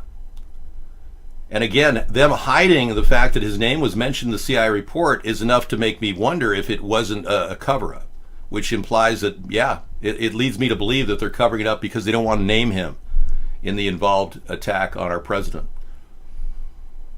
Hey, we're going to say goodnight to you because you're Milko and we don't need you in here.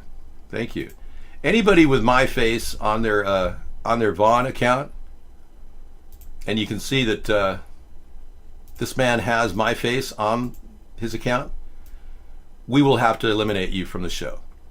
You are not a representative of me, so please go away. Thank you. He questions everything like I'm some sort of a tongue twister or something, and the guy is so focused on black versus white, he forgets there's a gray zone. Walmart, what do you want to talk about? Was that a Madonna song I played? No, that was my original song. I created it the other day on a program called FL Studio. Oh yeah. Said it all with a smile. Play you off first.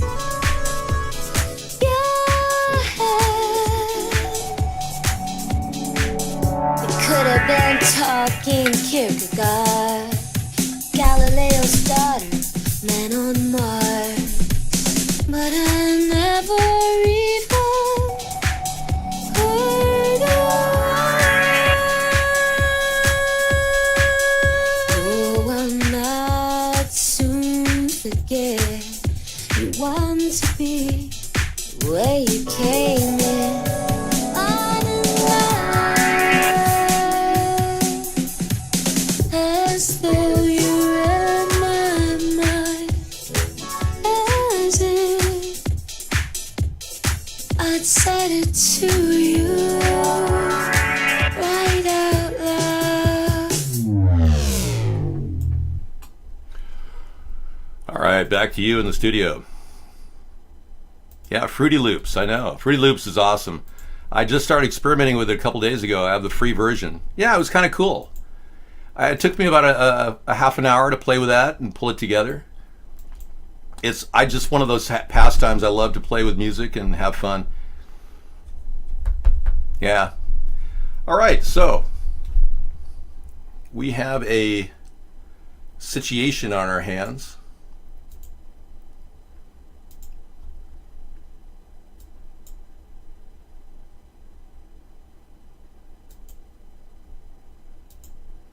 Sarah was visiting Newport, Rhode Island. That's interesting. Okay, let's take a look at what Mexico is doing with this NAFTA response that Trump is trying to kick Mexico out. We're not sure what he wants to do with NAFTA. Accord with Brussels comes as Washington squeezes Latin America country in a NAFTA talk. Mexico delivered a defiant political riposte to U.S. President Donald Trump on Saturday by agreeing a trade deal with the EU. Directly with the EU. Wow. Trump's push to renegotiate the NAFTA agreement helped catalyze Mexico's talk with Brussels over the last year, as Latin American countries sought to diversify ways for them to be away from dependence on an increasingly hostile U.S. Well, Latin America certainly knows well enough that when you're not friendly to the EU and to the IMF, you get burned. Brazil has found that out. Venezuela really found that out, and now they're all facing problems down there. So Mexico's pretty pragmatic, and President Nieto is trying to work out some sort of agreement. I personally don't think NAFTA is a good thing for America, and I would agree with Trump that we don't need to embrace it. It didn't help American business. Or rather, it did help American business. It didn't really help America. It helped certain companies, and that's about the size of it. We don't need to just cater to certain companies. Trade deals inevitably end up, there's losers, because there's a zero-sum game out there for trade. It's not like an expansive, growing, multiplying opportunity when you have one or the other vendor offering something which is the same widget. So trade deals aren't always in our best favor, but there's some people that believe that they are. I mean, the Colombian Free Trade Agreement, CAFTA, was proposed. I don't know. Do we need cheaper cocaine from Colombia? I'm not sure. Coffee is a good deal, and banana is great, but, cocaine? Really? Yeah, but unfortunately it's a zero-sum game, and there's always a loser. So to say that trade deals are great, look, at what really makes sense is producing more products that other people want. If we focused on that in America and not making trade deals and outsourcing, we'd be a lot better off. And that was one of the problems with NAFTA. It led to more outsourcing. It's not solving the big problem of American jobs. All right? So I agree with Trump, because it was my idea along the way to not agree with NAFTA and not sign the Trans-Pacific Partnership. Signing the Trans-Pacific Partnership is another spike in our relationship with China as well. They don't want the Trans-Pacific Partnership to go forward. Now, if Trump wants to mend relations with China in the near future, he's going to have to at least focus on what China wants. We know that they got Chinese chicken delivered to our country. We know that he gave them West Virginia's shale oil operation. But what did we get in return? I've yet to see one thing that China's given us. I don't get it. Trump said he was going to be tough on China, and he hasn't been. He just wants to start a trade war with them, which is not the best angle. I think Trump is blowing it with China. I really do. And had he just listened to China all along, we could have probably, minimized the hostility that North Korea had with us. Now we've got this ridiculous deal which won't even lead to anything because North Korea is not about to get rid of their nuclear weapons. It's more than likely they're going to keep them. They'll stop testing like they say, but for a while, but they may be doing testing in a different way in a secret location. So I'm not getting the total honesty factor from Kim Jong-un. I'm getting more of a bait and hook situation where Trump is being lured into a dangerous situation, which could be a horrible situation. We're hoping I'm hoping he doesn't go to Pyongyang. Let's say China. China. China. China. China. China. China. China. China. China. China.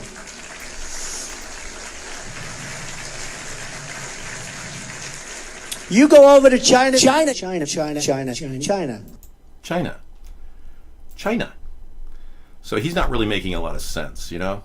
What did we get out of the deal? I mean, he got 38 of his trademarks approved by China in exchange for Chinese chicken delivered to your table, which we can't control the quality of that Chinese chicken. It could be dog meat for all we know. I'm serious. Really. I mean, why would he even begin the trade agreement? Well, the answer really is Ivanka brokered a deal to allow him to have 38 trademarks approved. So he allowed us to get Chinese chicken and give West Virginia shale oil operations to China in exchange for his personal 38 trademark approvals, one of which was the Trump escort service. Is this guy a pimp or a president? I mean, you tell me. All I can say is we got the raw end of that deal, and it's not looking good. Now he starts a trade war with China, which we never wanted, which hurts our economy. 176% increase on a tariff they're applying to sorghum, which is a very important product in food production in America. That's a huge tariff, and China is pissed off. So Trump is bumbling the whole thing and somehow walked away with his own trademarks, and that's called conflict of interest. And it's illegal for them to do that. All right. Okay. Passengers assault a Delta flight situation. Woman reportedly pours coffee on passengers, assaults the air marshal during an airborne flight at Delta Airlines.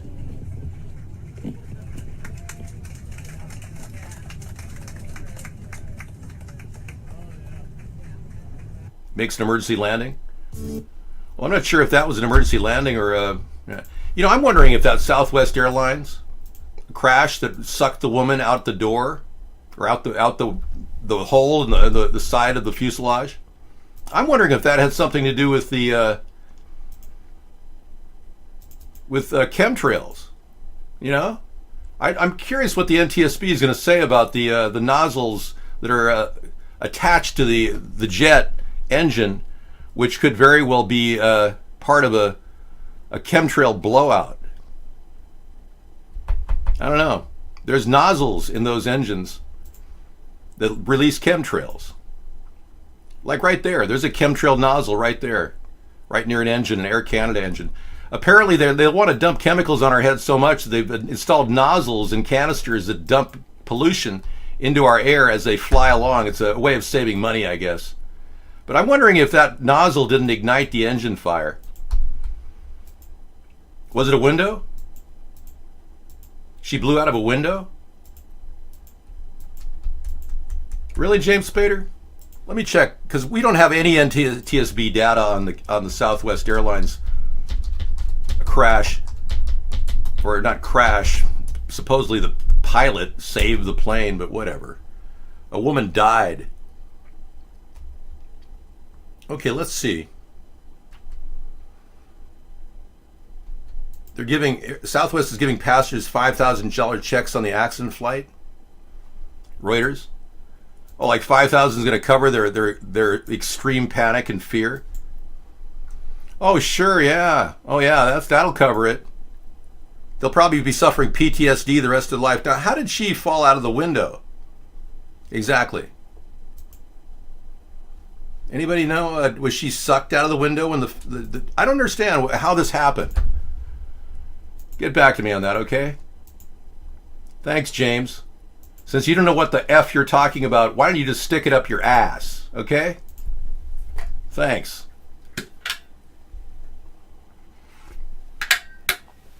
shrapnel broke the glass and she got sucked out of the window?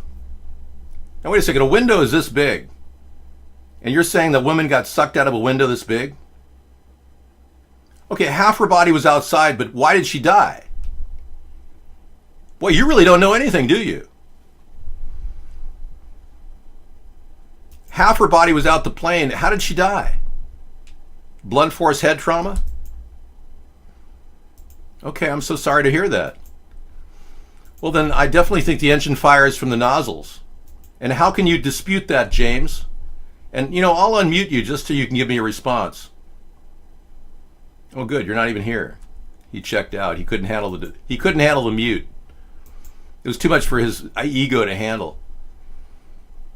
A similar engine fault behind a fatal mid-air engine explosion that punctured a passenger jet window was reported in 2016 and has emerged. And the NTSB didn't do a damn thing to stop this from happening? Like put in some sort of a protective glaze over the windows so they didn't suck out?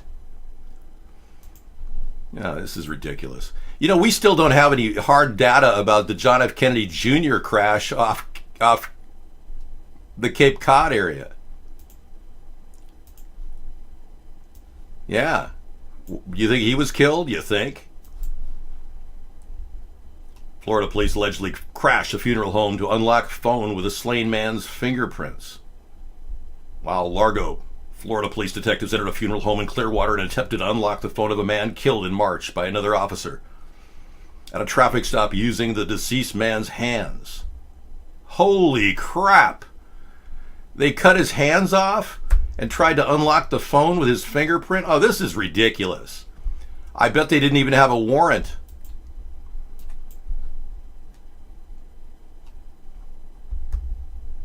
They were taken to Philip's corpse, so they then tried to unlock the phone by holding the body's hands up to the phone's fingerprint sensor. Oh, well, that's nice. At least they didn't cut his hand off. Desecrating a dead body is it's illegal. Wow. Boy, things are just getting weirder and weirder. Hard data? Let's take a look.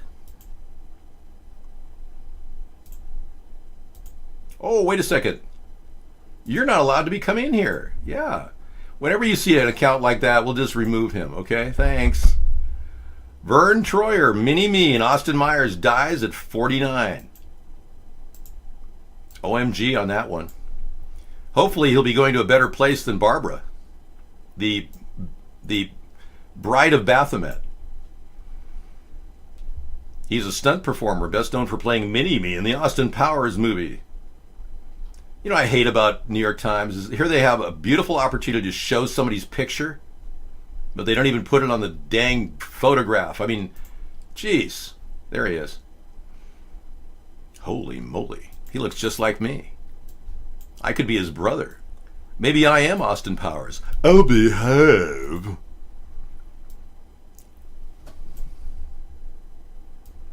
Well, he's passed away, and the dead don't speak, so I'll speak for him. You people all made fun of me when I was a little guy. Now I'm bigger and I'm in heaven. So screw you all. Sorry. I mean, the dead don't speak, so I thought I'd speak for him. All right. There we go. He was 32 inches. Don't say 2 foot, 8 inches. That's just demeaning. He was 32 inches. That's a big difference between 2 foot, 8 inches. Oh, his family said he committed suicide? Oh, then he's definitely not going to heaven. That's a mortal sin according to God. He's definitely going to hell. I'm so sorry. He can join Barbara, the bride of Baphomet, according to Roger Stone. Roger Stone said the unthinkable. He called Barbara Bush an alcoholic, and that if she was cremated, she would burn for 3 days. I mean, what kind of a man is that? Excuse me, but you've been kicked for actually being really, really mean to me. You hurt my feelings. You're naughty, and I don't like that. No, the Pope actually did not say there's no hell. I have to retract a statement. He just is going there. Yeah, he ended up, when he was the cardinal of Argentina, the place that ran the Nazis from the Vatican to the, Argentina. He actually turned away 2,000 people seeking safe haven behind his doors during the communist revolution in Argentina. Am I saying I believe suicides go to hell? All I'm saying is that suicide is punishable by death. And it is considered a mortal sin, so you do the math. Not many people kill themselves apologizing for their mortal sin while they're accepting Jesus as their Savior. Well, the Pope really did turn 2,000 people away who then went on and died at the hands of the Communist Revolution. So it may have been 2002. I don't know the specifics, but I can tell you that the Pope is not a nice guy, okay? Look, I don't care if I lose the atheist voting base.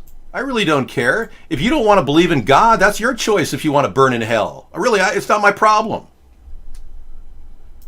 You've been warned. Hey, at least the Christians warned you. All right, here we go. Question.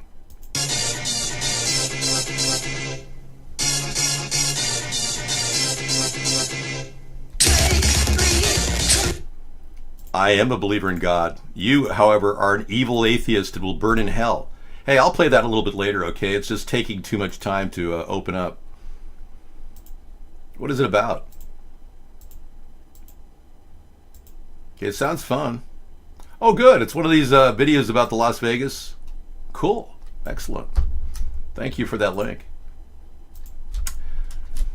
Well, you know, I'm not here to talk about religion, but I do believe that the Pope did not say there is no hell. It turns out it's this 90-some-odd-year-old journalist in the Vatican who's been doing this, like 93-year-old journalist, who's been analyzing the Vatican's policies for the past 82 years. Or I'm going to say 72 years, because he must have started when he was about 21. But the guy definitely interpreted it as the Pope didn't believe in hell. But the Pope himself has openly said recently that there is a hell. Okay? But it's someplace he thinks is glorious and is going to spend time with Lucifer. The Vatican and the snakehead. Let's take a look at that interesting relationship. If you don't know, the Vatican has a brand new building that is it's been constructed to that's what it looks like. And many people say, no, that's a snakehead. Well, yeah, even on the outside it looks like a snakehead. So exactly what is the Vatican trying to say when they built a building that looks like the head of a snake? And get back to me on that, Pope Francis. I'll be waiting for your response. You can respond in chat. Just come in as Pope Francis, and you can tell me all of your answers. Whether you believe the Lucifer is Jesus and all these weird things that I've been hearing. I don't know, maybe I'm the most likely representative of God here on earth if I'm the one who dedicated to the benefit of mankind as opposed to the constant raping of the American people and the money in their pockets by the Catholic Church. All right, you've been removed. All I can tell you is that I don't have any ill wish for mankind, and this man has done nothing to solve the environmental rape of this earth. Nothing.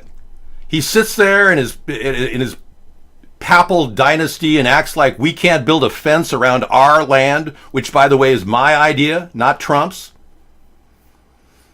And then he takes money from all of our Catholic churches, over pay a single dollar in taxes.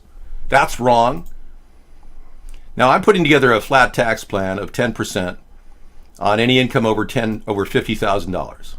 It's been adjusted for inflation and Trump's stupid tax plan. But this concept will give the American people more money from nonprofits and religions. Every church in America will have to pay every 10% on the income over $50,000 at that church. Now, that's not to say that the United Methodist has to pay 10% on all their income. Every church is broken down to. So if the United Methodists or the Catholic churches have thousands of churches, if not hundreds of thousands, they're having to pay on individual churches per $50,000 per. And I think that's pretty fair, considering they haven't paid taxes ever. Okay, David and I collect knives. I bought a knife a while back. 2 snakes intertwined with a head. I have no idea what the knife is. Well, I don't know. Maybe the 2 snakes intertwined with a head on each end of the body is some sort of a sick satanic knife, Captain Howdy. You may want to have it blessed by the Pope or something. Well, we have a progressive tax code right now. I don't believe in proportionate taxes. Look, at the tax, 10% flat tax is super popular among rich people and poor people. Most of you make less than $50,000, so what are you complaining about? It's pretty interesting, Captain Howdy. I don't know what to say. I'm not a big knife collector. There are some experts out there that you might want to take a picture of it and email it to them. You might have had something really rare. This isn't Antique Roadshow, and I'm not going to tell you it's worth $50,000. Have you noticed that everything on Antique Roadshow is worth $50,000? It's like everybody would be rich if they believed everything they saw on that show. Or that other one, Pawn Stars. What a joke. Try getting money for anything in your house. You'll be lucky if you make $5 on eBay. I am an antique expert, yes. But you, however, have been banned. Yeah. That's right. You know that taxes, when they first started the progressive tax code way back in 1960, the rich people paid 90% on their taxes. 90%. Can you believe that? And now they pay, what? They just got a 14% reduction. Wall Street saved $3.6 billion on Trump's tax code. You, however, are not seeing any discounts on your check. Yeah, 90% back in the 60s. Isn't that amazing how when corporations worked their way into government and controlled the two-party system, they gradually got tax breaks up the yin-yang. And that's why our country is in debt, by the way, because rich people aren't paying their fair share. I should do Bernie Sanders' invitation to do that. Rich people are not paying their share. Okay, and the Oscar goes to the White Helmets, but let's hear it from Syrians. Oh. We were in the basement. My mother told me that we had run out of food and wouldn't have anything to eat until tomorrow. I heard a noise outside. Somebody was shouting that we had to go to the hospital, so we went there. When I came in, some people grabbed me, started pouring water over my head. 11-year-old Hassan Diab was one of the apparent victims in the White Helmets video. Here he is after being drenched and sprayed. He was found in Duma and interviewed by a Russian war correspondent, Evgeny Podubny. He's fine, if a little confused. Well, we'd like to thank Evgeny Podubny for the very good film showing fakery from Americans. And now a word from our sponsor, Donald Trump. I want to say that I have a very good relationship with Vladimir Putin. Thank you, Donald. Appreciate your input. Back to you in the studio.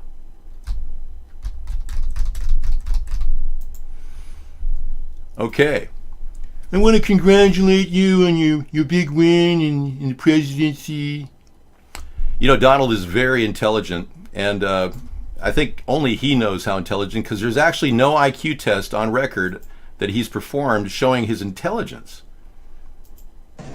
I award you no points. And Is Donald Trump an intellectual? Trust me, I'm like a smart person. I went to the best colleges, or college. I went to Wharton. I had a situation where I was a very excellent student. I'm a person that very strongly believes in academics. I was a nice student. I have a very good brain, and I've said a lot of things. I understand things. I comprehend very well. Better than, I think, almost anybody. I'm very highly educated. I know words. I have the best words. I'm like a very smart person. Like a smart person. I'm a very smart person. It's like I'm a smart person. Very intelligent person. Like a lot of us are really smart. I'm really smart. We're going to have smartness. what you just said is one of the most insanely idiotic things I've ever heard. At no point in your rambling, incoherent response were you even close to anything that could be considered a rational thought. Everyone in this room is now dumber for having listened to it. I award you no points, and may God have mercy on your soul. Well, that sums it up, doesn't it? Yeah. So the Vatican that brought you the reptilian promenade, they also have some interesting pictures inside. Now let me ask you, does this look like a benevolent picture? And I might want to remind all of you Catholics, as I'm a former Catholic, I was baptized Catholic, so I guess they would consider me Catholic, but I want to remind you that there's not one crucifix at the Vatican. Not one. I wish that Pope Francis would explain why there's no crucifix at the Vatican. I can go to any Presbyterian church, any Lutheran church, any Baptist church, and I'll find crucifixes, but not at the Vatican. What's the deal with that? And why are there two popes living on earth right now when there's only one representative, the Lord Jesus Christ? It does look very Luciferian, doesn't it? Yeah. So they've got a lot of answering to do. Thanks, Drumstick, for that benevolent or malevolent picture. I just don't understand how the Vatican can get off thinking that they can pull all this crap and then not have anyone question it. It just blows my mind that these people have the gall and the audacity to think that they're representing the sole representative of Jesus here on earth. It's just bizarre. And that's why I stepped away from the Catholic Church. I did eat a little bit of the body of Christ. I did. And I actually went through catechism, the whole thing, and I got my fill. I really did. And I'm not really into eating bodies. So, we kind of drifted a little bit toward religion tonight. I didn't want to go totally into it. His toes curled in pain.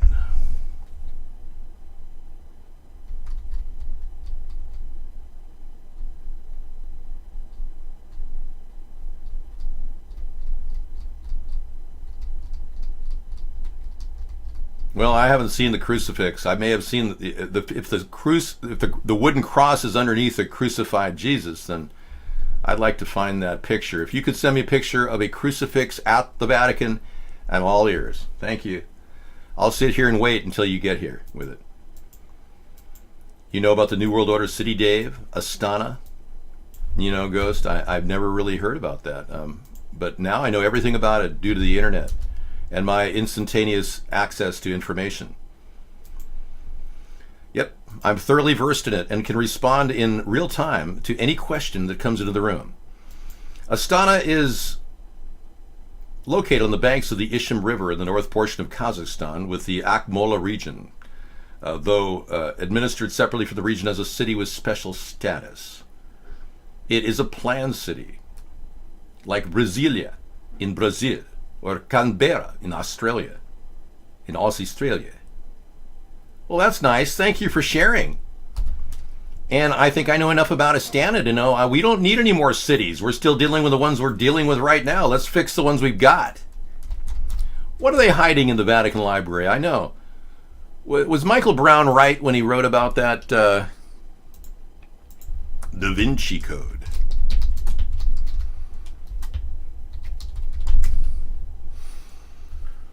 Yes. Dan Brown, sorry, incorrect. Dan Brown was the writer of the Da Vinci Code. It's a theory that the Vatican suppressed biblical verses that were very relevant to all of us. Yeah, I don't know. I can't tell you.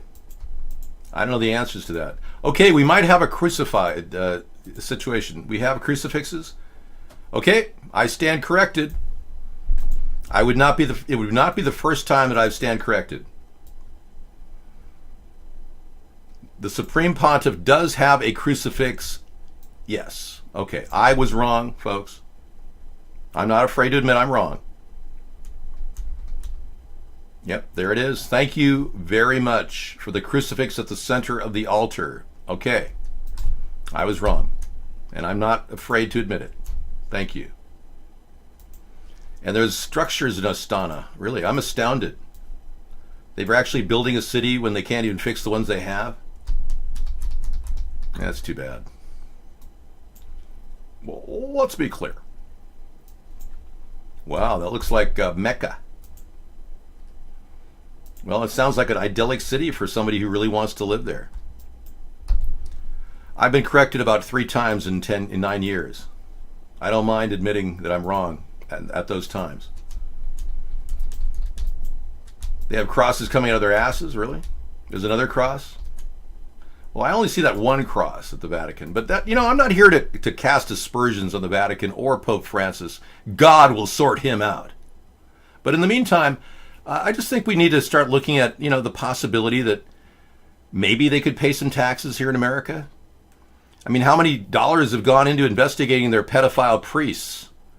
48 priests named as pedophiles and not one prosecution? But lots of investigations. I mean, come on. Fork over some money, Vatican,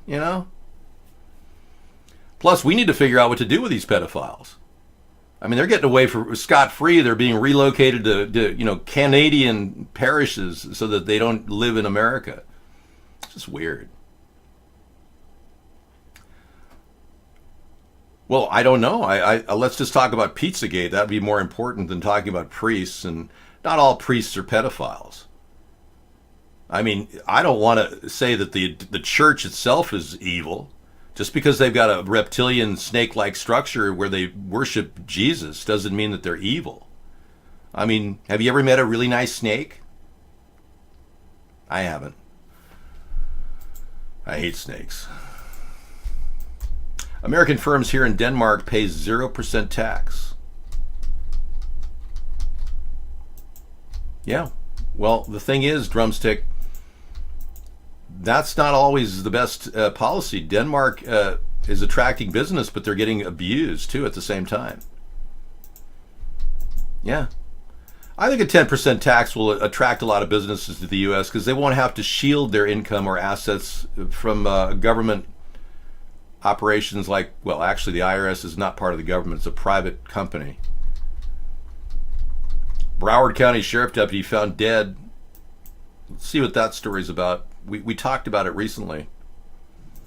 Hi, everyone. It's April 21, 2018. Before I get into what is rather upsetting news that I just learned of, it happened several weeks ago, I want to thank my subscriber for alerting me to this. But before I get into it, I just want to recommend that you... Okay. Yeah, I don't think there's any known cause of death for this young man. Deputy Fitzsimmons' death, sketchy. The official cause has been attributed to cancer. Yet this has contradicted an obituary found at obituary.com saying that he died unexpectedly. The died unexpectedly phrase is one morticians and or loved ones sometimes employ when for one reason or another they are reluctant to disclose the true cause of death as in the case of a suicide. Everyone said this guy was really, really nice and very well liked. The IRS has been private since 1933. Now, if you go into their records, you'll find out that the Federal Reserve is private too. The Fed is private since 1913. And the wiki has been changing their story about the IRS. They now say it was formed in 1913, which is incorrect. The IRS is the strong-arm collection agency for the Fed. And all the money that you put into your taxes goes to the interest on our expanding debt, which grows and grows because the two parties continue to waste money on things like war. War, what is it good for? Let's get that song for tonight. Absolutely nothing.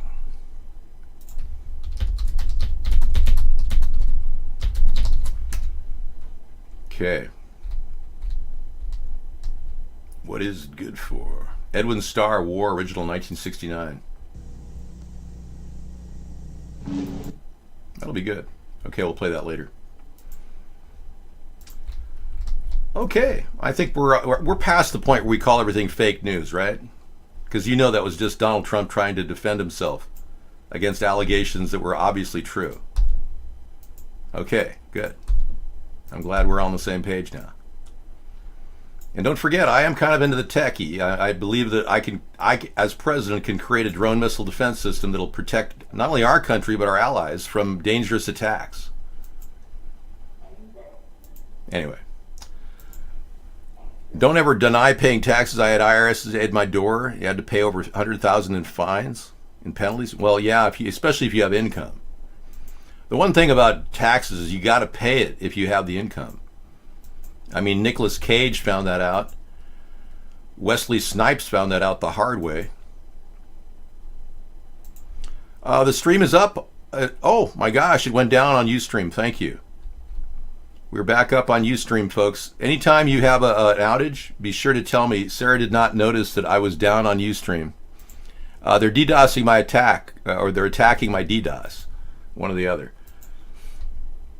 We're getting attacks on all levels because we are dealing with a burgeoning need for a third party in America.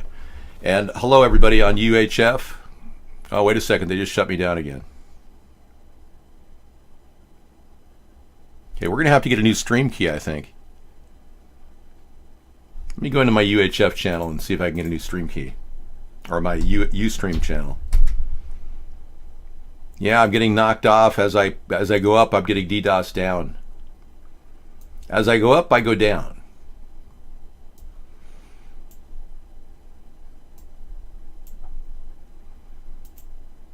Okay, let's see if it's coming in. Okay, we're being attacked on Ustream. I can't broadcast on Twitch. They IP ban me. They claim I'm a homophobe, which is ridiculous.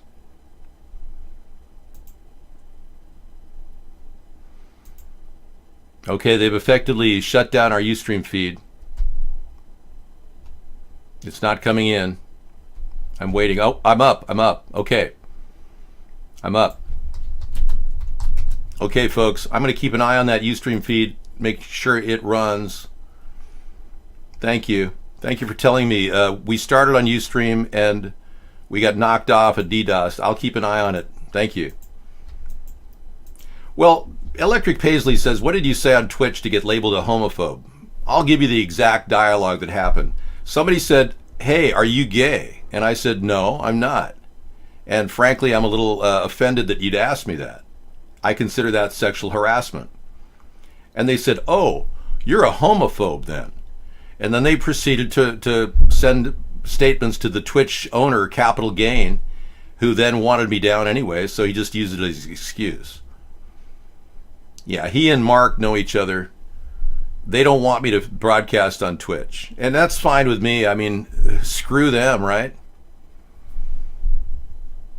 Yeah, those David Hogg, I understand, is writing a book. Did you hear that they're actually doing, Who's that vomit head again? Yeah. So this vomit head here is doing quite well. She suffered no trauma at all, as you can see. Yeah. Okay, he'll be featuring Vomit Head number 1 and Vomit Head number 2. Yeah, we'll talk about that in just a bit when we get to the end of the show, because right now we're not there yet. Good. 10 minutes of nonstop discussion about these crisis actors at Parkland shooting. Again, there are no solid CCTV images of Nicholas Cruz shooting anybody when they said that he was shooting people when he was walking away talking to a young lady. It doesn't make any sense. And the people that did see people shooting were wearing riot gear, like police officers. So the whole thing is just a lot of BS. Without any proof, we don't have any valid evidence to say that Parkland shooting even was real. Yeah, David Hogg was 3 miles away, and he claims he rode to the school on his bike. The people who benefit from these false flags are people who are engaged in gun control. People that want to take away our guns. And ironically, when they do that, they profit from guns. People buy more guns. So it could be the gun industries behind it. I don't know. But it's all about gun control agenda. And let's just be clear. Well, let's be clear. Gun control itself is all about disarming America or any country so that the government can take us over individually. That means that their agenda to kill people, depopulate, is easier when people aren't armed. Now, every single Holocaust in the history of mankind has been preceded by gun control. I'll repeat that. Every Holocaust in the world's history had gun control before people were killed by the government. Always remember that your guns are your last barrier against the tyranny of abuse of power. And that's why our forefathers were smart enough to not only put that together in the Bill of Rights, but they also built a constitution for us to follow where we could actually vote people into office, believe it or not. Now, I know a lot of you are struggling with reading because you don't know how to read, but this is a really good book, and it's not that hard to read. They've dumbed us down to the point we don't even know how to read our own constitution. I know the hog riding a bike imagery, that was pretty funny. I saw that the other night. Well, this young man is obviously a shill, and I don't even think he's 18. I think he's 25, but that's my personal belief. I can't prove it because I don't have his birth certificate in front of me, but it doesn't look right. The whole thing smells to high heaven. His testimony switched. At first he says he wasn't an actor, then he says he was an actor and it was really good for his acting. Then he completely flipped on being at the school or being 3 miles away from the school and claiming he was coming to the school on his bike. That was very strange.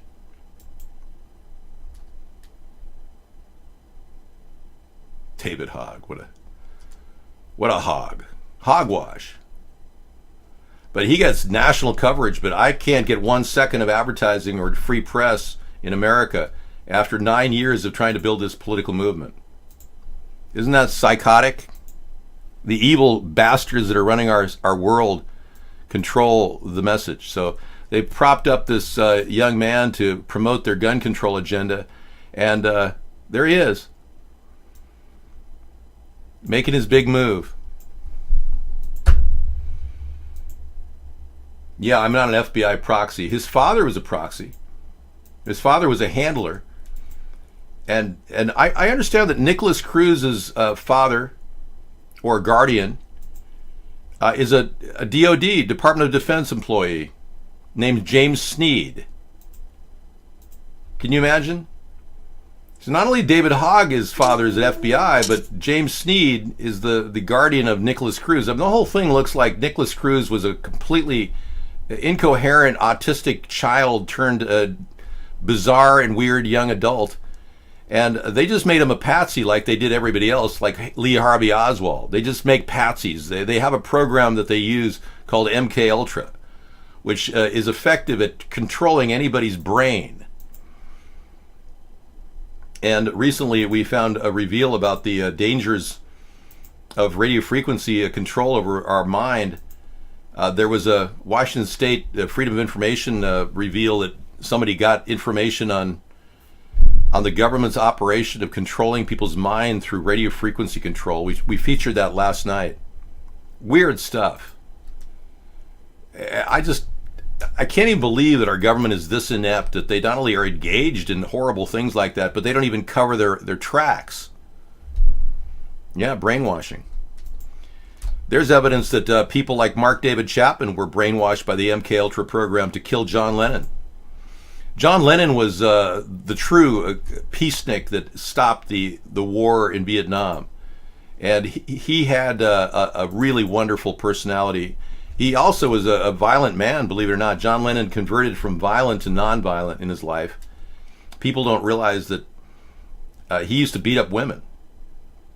And I find that really difficult to even talk about because I would never want to ever hurt a woman. But John Lennon kind of came under the wing of Yoko Ono, and she had a profound effect on him, and he became the peace-loving peacenik that we all know today historically. You see, having gone through the Beatlemania thing, and his effort is not in any way forgotten because he really did he had change of colors, so to speak.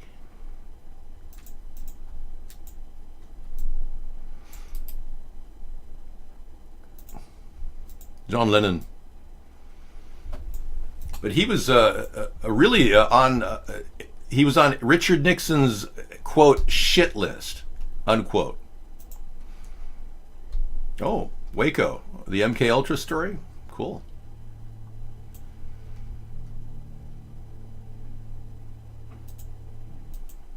Should be interesting, yeah. That's a different take on it. Got some good videos coming up. Thanks, Scissor Fight. And the Flat Earth Experiment by the Discovery Channel. That's a good one too. I wish that 153news.net would make playlists. You know what I could do? Let me try this. Yeah, I'm gonna download these things.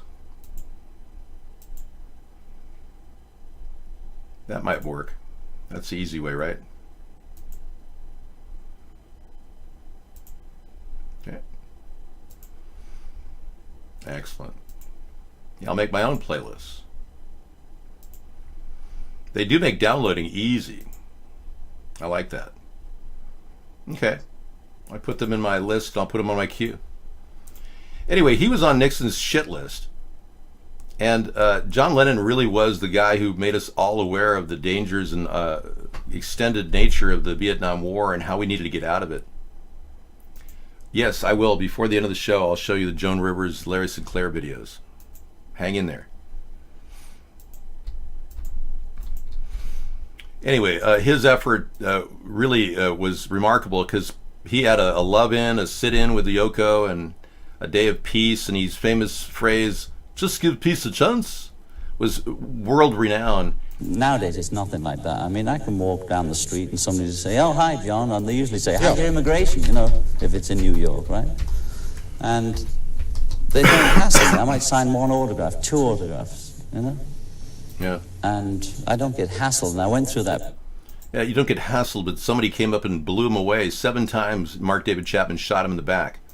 Now, what's really weird about that story is that Mark David Chapman he left his girlfriend, who was Asian, like Yoko, and had gone to Hawaii. And he was in Hawaii for a couple weeks with an unknown person. No one ever found out who he spent time with, Mark David Chapman with. Same kind of thing happened with Jared Lee Loughner. He was in a motel with a couple weeks with a guy. Yeah. Anyway, Mark David Chapman went directly from Hawaii, directly to New York, not back home. He went directly to New York to shoot John Lennon. Now, the unique thing about Mark David Chapman is he recanted a word or phrase from Catcher of the Rye.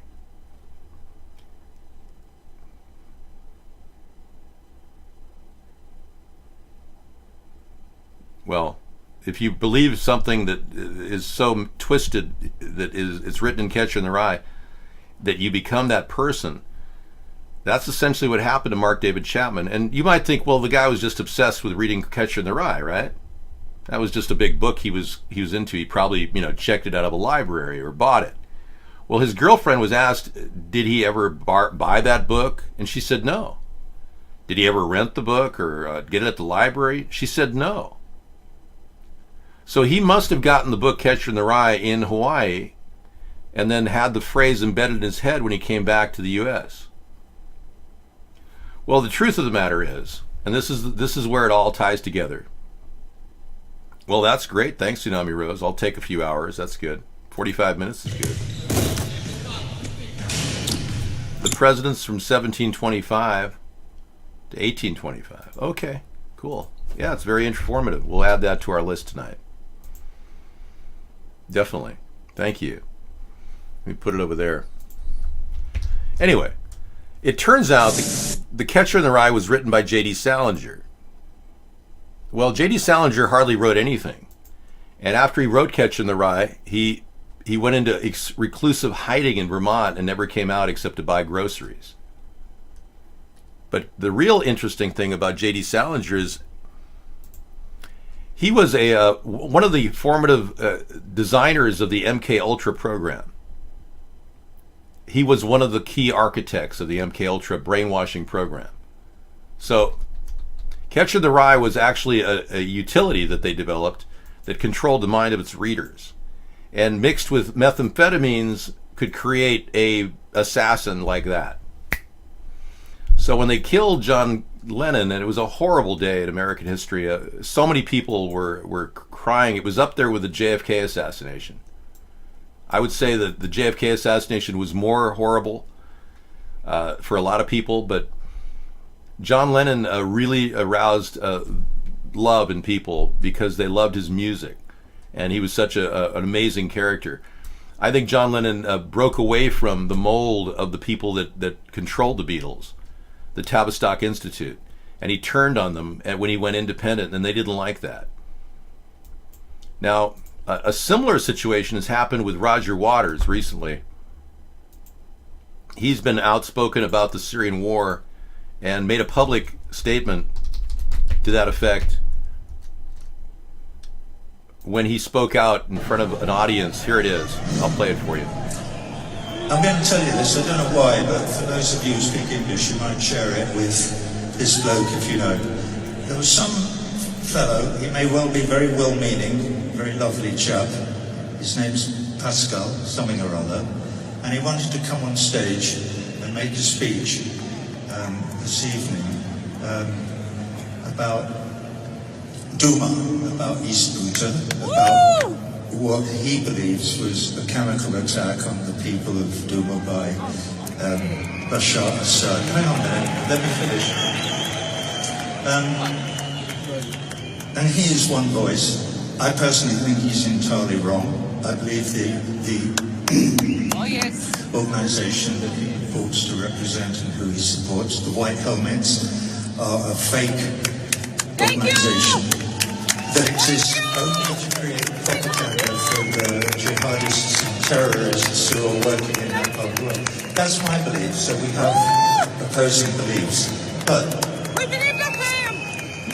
if we were to listen to Pascal, and if we were listening to the propaganda of the White Helmets and others, we would be encouraged to encourage our government to go and start dropping bombs on people in Syria.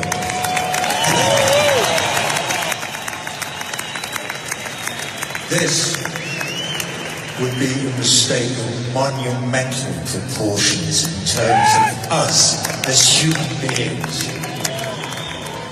What we should do is be persuading our governments not to go and drop bombs on people, and certainly not until we have done all the research that is necessary so that we have a clear idea of what is really going on. Because we live in a world where propaganda seems to be more important than the reality of what's really going on in places.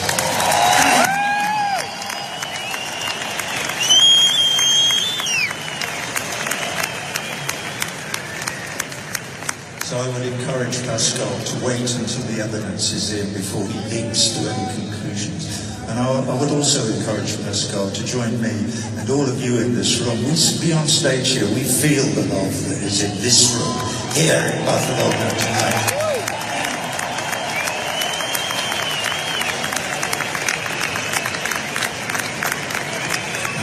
And if we all are to make any sense of the future of this fragile, lonely little planet, as far as we know, in the middle of almost nowhere, we're only going to do that by reaching out to each other across all the walls and national boundaries and ethnicities and religions and nationalities in order to increase our capacity to empathize with each other and to act collectively for the sake of our children and our grandchildren and future generation, to give them a world to live in when they're gone.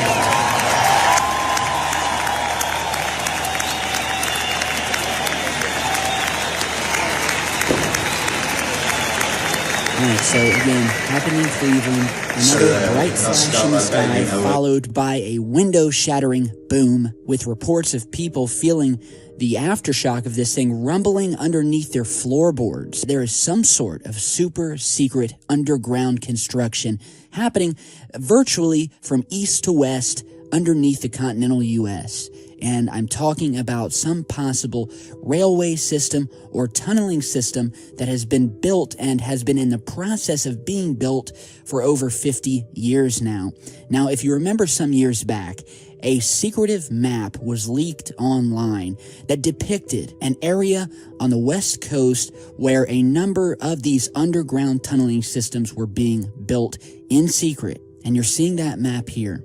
Now, it's said that these tunneling systems and the circled areas that they are linking to are various deep underground secretive bases where, suffice it to say, some heavily classified stuff is going on.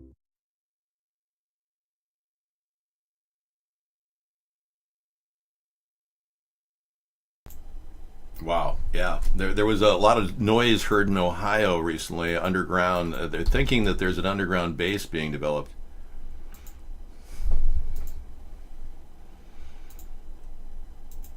Thank you, man. Yeah, I appreciate the admiration, but as you know, I am completely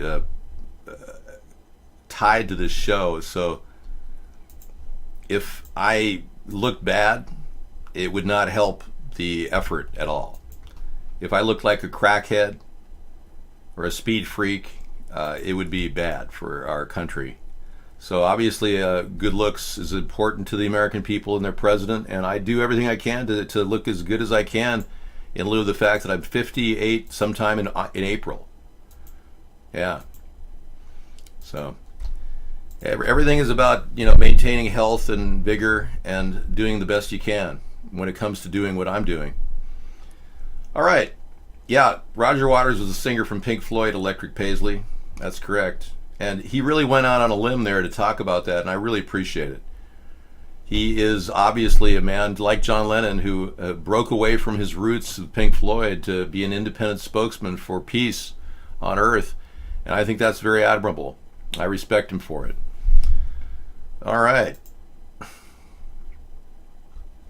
I know there's a lot of things that we are not being made aware of because the mainstream media filters almost everything we see. When they talk about these Syrian gas attacks as though there's evidence of it, they don't show you the evidence of it. They completely blow it off. They'd rather have us focused on the death of this young midget, instead of talking about the truth. We'd rather be focused on things like this. They seem to live in the world of exploiting everybody, including this poor mini-me. But I don't do that. I talk about the truth unvarnished in your face. That's what I do. All right. There's been a death threat.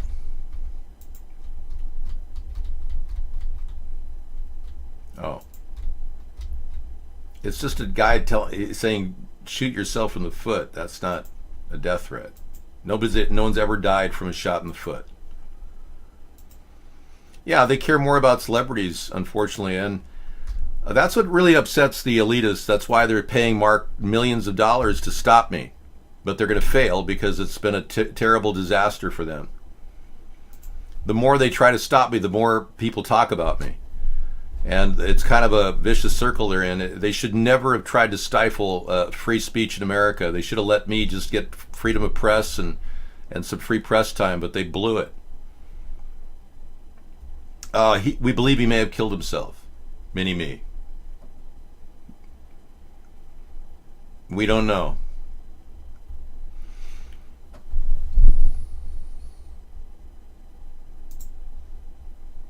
Okay, I'm just going through my links right now. Okay, a couple things we found out from last week where we thought America was going to war with Russia. A couple things that will kind of make you understand more of what was happening. Pro-Assad officials say targeted bases were evacuated on Russian warning. So Donald Trump told and telegraphed his actions with Russia, implying he's working and colluding with Russia. And none of U.S. and allied missiles entered the Russian anti-air defense zone. So again, further proof that Donald Trump is working with Russia. Why would Russia want us to attack Syria? Simple.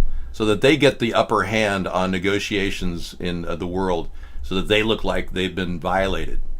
And Russia loves to look like they're violated, so it gives them an excuse to strike back. And the airstrikes were probably more of a show-off, but they were, if Trump was ordered by Putin to do the airstrikes, which meaningless airstrikes, didn't amount to anything. We do a show till 2 a.m, Latin Lover. If you want to hang out, yeah, we got videos playing all the way into the evening. That's what makes the show unique. We got 9 hours of broadcasting every day that you can awaken to and find out more information. That's about as much information sharing as anybody really needs. I don't know of anybody who needs more than 9 hours a day of media and news, because that's something I'm kind of saturated with it. it's something I enjoy, so I just do it.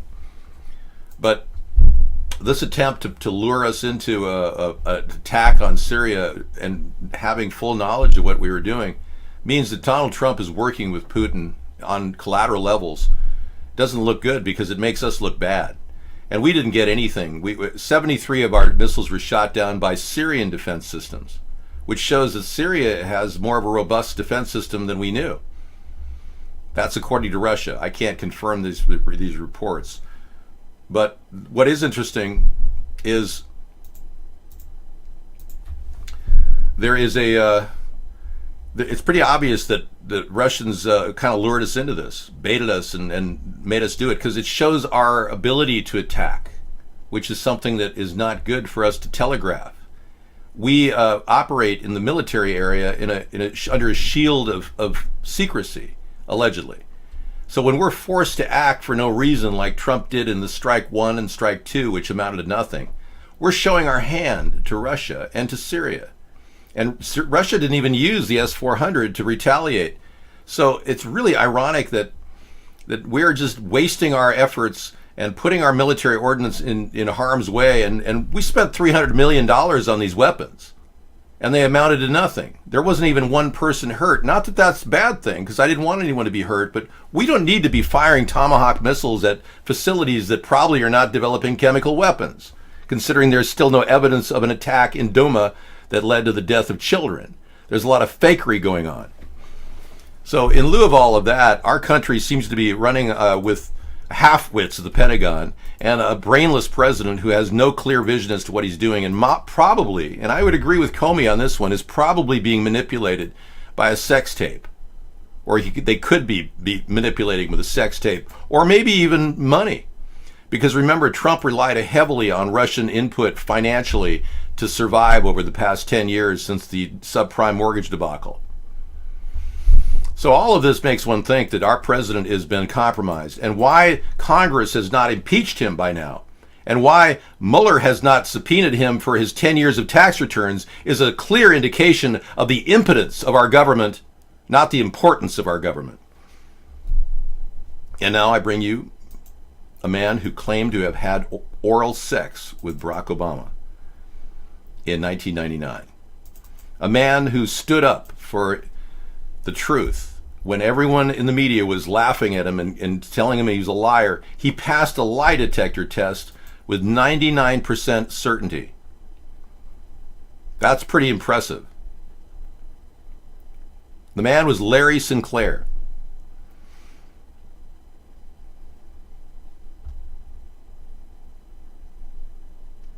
He went out of his way to talk about what had happened, too.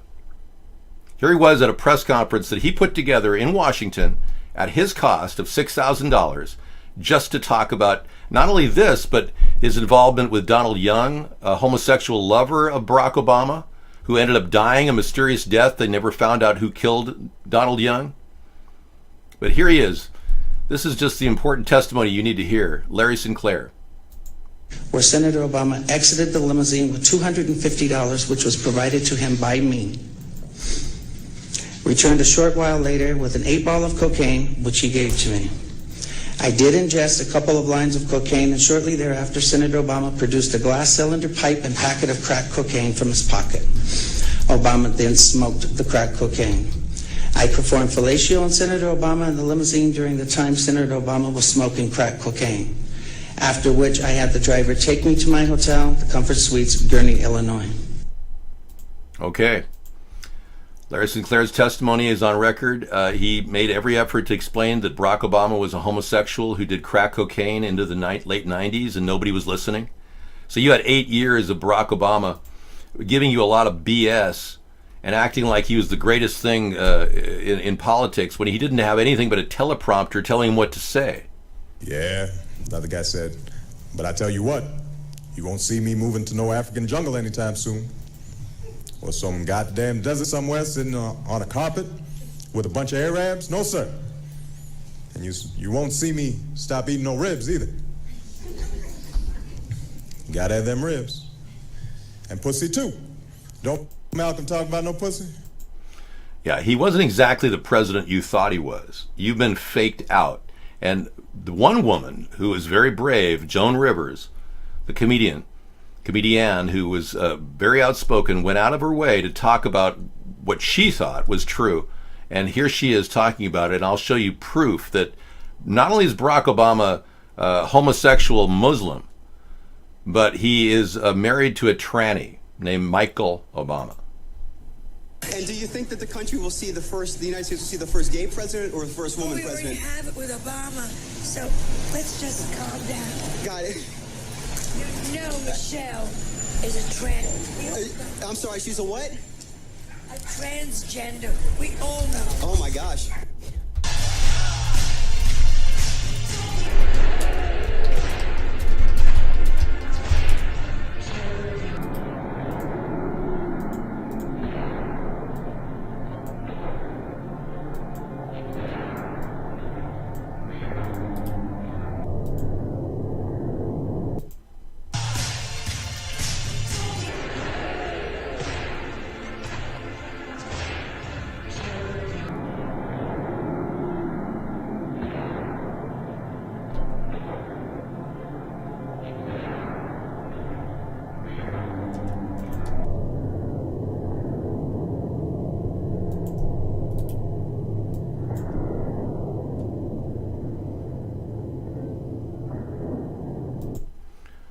Okay, freeze frame.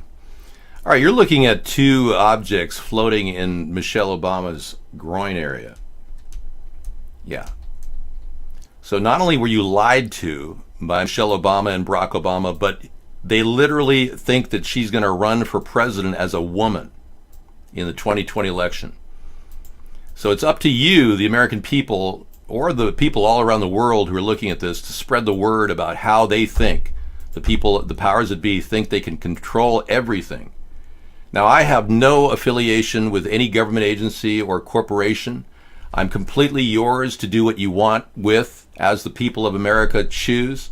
I'm never going to take money for certain things that they want me to do. I've already committed to this simple fact. I was offered $200 million recently to stop and cease and desist what I'm doing, and I refused. I had a person who claimed they were from Goldman Sachs, claiming they wanted to make a huge donation to my campaign. I said, don't. I don't want donations from people who think I'm going to pay for play. I'm not going to do any of that.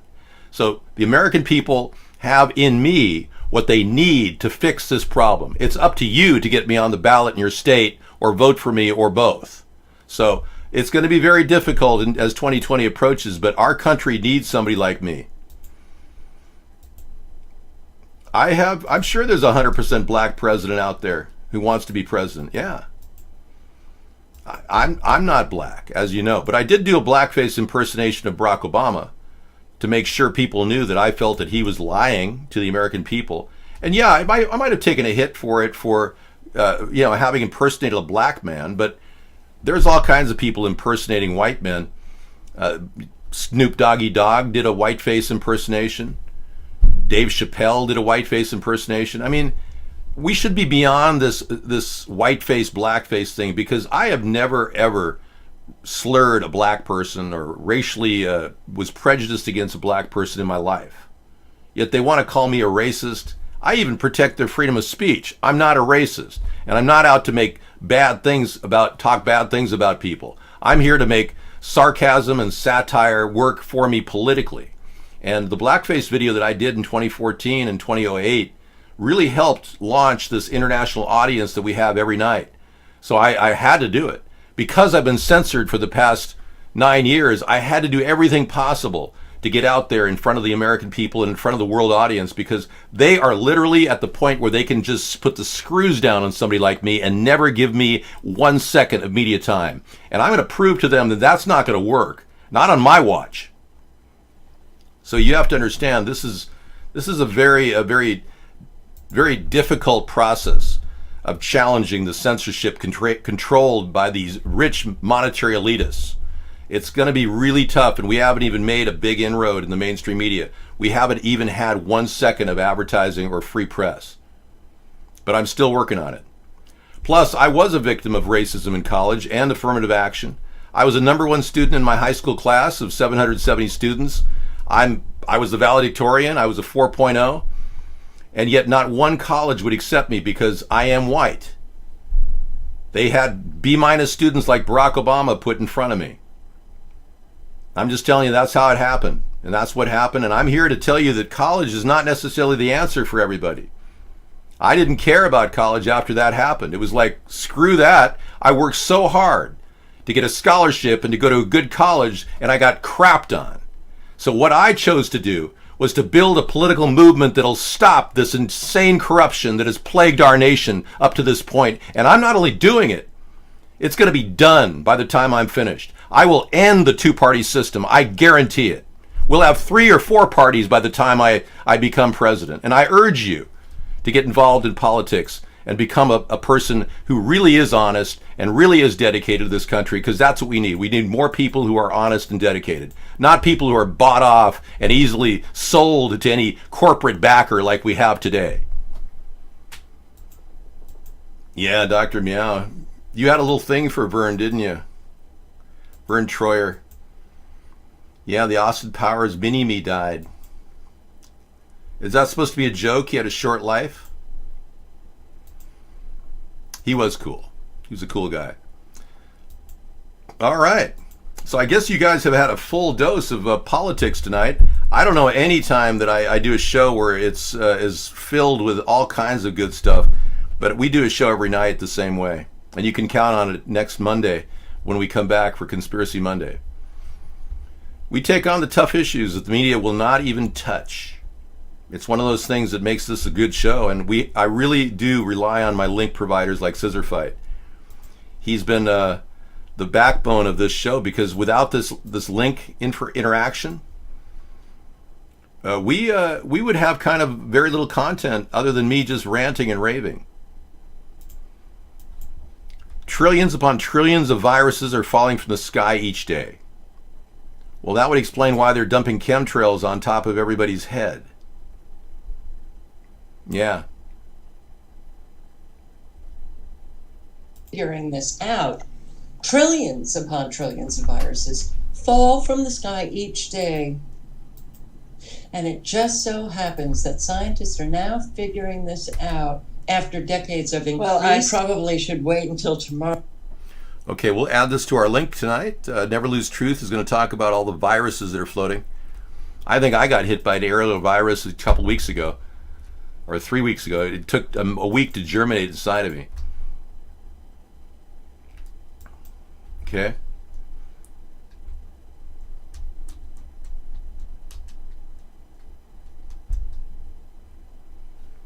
Parkland Middle School student hit, killed on a loop, 375 after leaving campus during a walkout.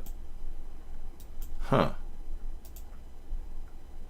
Robert Gomez, Public Information Officer, El Paso Police Department. Today at 10:27 this morning, Northeast Regional Command received a call on a pedestrian collision at Loop 375 North in Beaumac.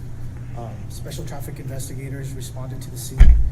Officers at the scene also, where it was determined that an 11-year-old male was struck by a vehicle on Loop 375. Special traffic investigators are still conducting their investigation right now, but I can confirm that that 11-year-old has expired. He was transported to UMC with serious life-threatening injuries, and he did expire at the hospital this afternoon. We are still investigating the incident. I don't have any further details as to the incident, but we continue to do that, and should more details become available, we'll provide them to you. Okay. Completely unrelated, I'm sure, to the Parkland shooting, alleged shooting. All right. Sorry to hear the loss of an 11-year-old child hit by a car. Thanks, celebrity, chat room celebrity. That's too bad. Bummer. You know, always look both ways when you go out in the street. I don't know. He did expire in the hospital. It's a weird way of phrasing it, isn't it? Yeah. You know who else expired in the hospital? Christopher Kelly, the guy who Rod Blagojevich had given all his financial information to. He expired in the hospital. They said he died in a trailer at a lumber yard of salicylate poisoning, but in fact, He died in the hospital a day later. And by the way, very few people ever die of salicylate poisoning when their stomachs are pumped. So all that's weird. Seth Rich was shot in the back. We still don't know who killed him. Seth Rich died in the hospital a day later. People don't know that. They think he died on the street there. No, he died in the hospital. And no investigation into Seth Rich's murder. All right. I actually believe the Awan brothers were involved in that. That's my allegation. I can't confirm it, but it does seem logically connected. Seth Rich worked around the Awan brothers, who were known to be having access to emails of Hillary's and the whole thing. And they say that the WikiLeaks reveal may have come from Seth Rich's flash drive, because the reveal itself showed that the speed at which it was downloaded came from a flash drive. So it's highly likely Seth Rich was confronted by the Awan brothers that morning and then shot in the back. He managed to get to the hospital where they debrided his wound, where they cleaned it out. And then the hospital allegedly was told to back off and leave the celebrity alone, and no one could get in there to help him, and then he died, which means that maybe somebody killed him at the hospital. No investigation. All right, we're almost done here. I want to leave this information with all of you who are believing that the Syrian gas attack happened. Well, there's other information that looks suspicious. Zero Hedge has a story about the Skripal poisoning that Russia is denying they were involved with. It turns out an independent Swiss lab says the BZ toxin used in the Skripal poisoning of the Russian agent and his daughter, who are still alive, but no one's seen them. It was produced in the UK and the US, not Russia. Okay, I'm going to leave you this link so you can... Oh yeah, look, I can talk about Judge Scalia on Monday. That looked like a cover-up too. I think Scalia really did die because they rushed him off to a mortuary within an hour of his death to have his blood embalmed. They drained all his blood and embalmed him, like they wanted to get rid of any evidence that they killed Scalia. But that's something we can talk about on Conspiracy Monday. But yeah, that's the link to... That was not the link I'm sending you. Hang on. That was a YouTube video I just got.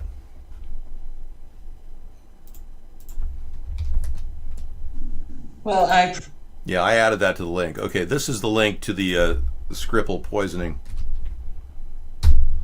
Very strange if the government is faking Russian involvement and Russia is denying it, and then Russia is being blamed for everything. Maybe Russia is not to be blamed for everything. Maybe we should look at this from their perspective to be fair to them on many different levels. Hopefully we can strike a new balance with Russia after Trump is impeached and somebody else becomes president.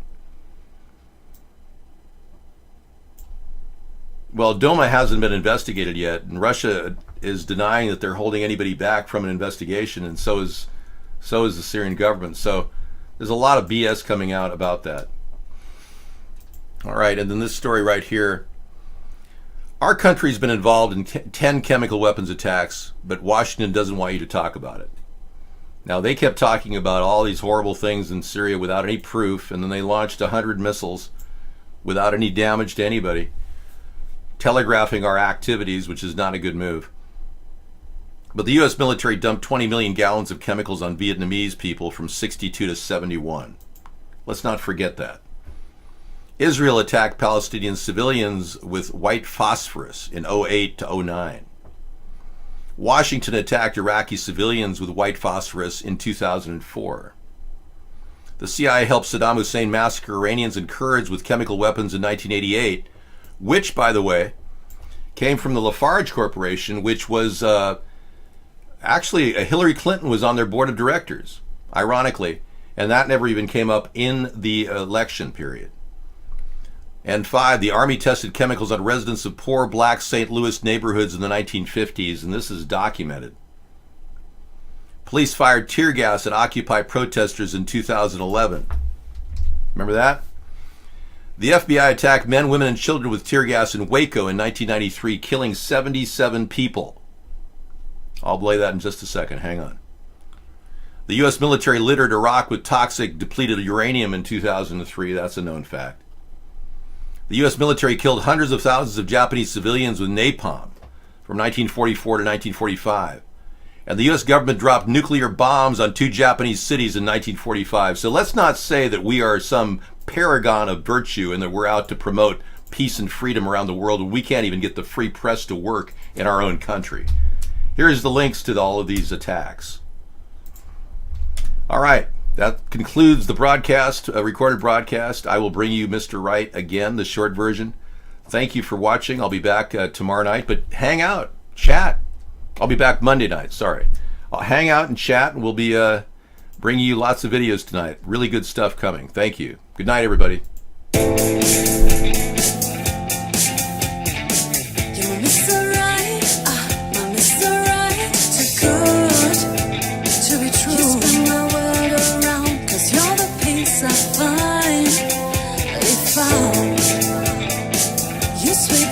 My feet, my heart stops to beat. Cause you make me melt away.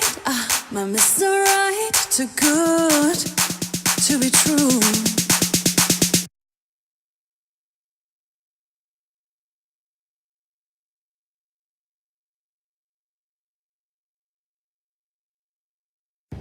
It is like a finger pointing away to the moon.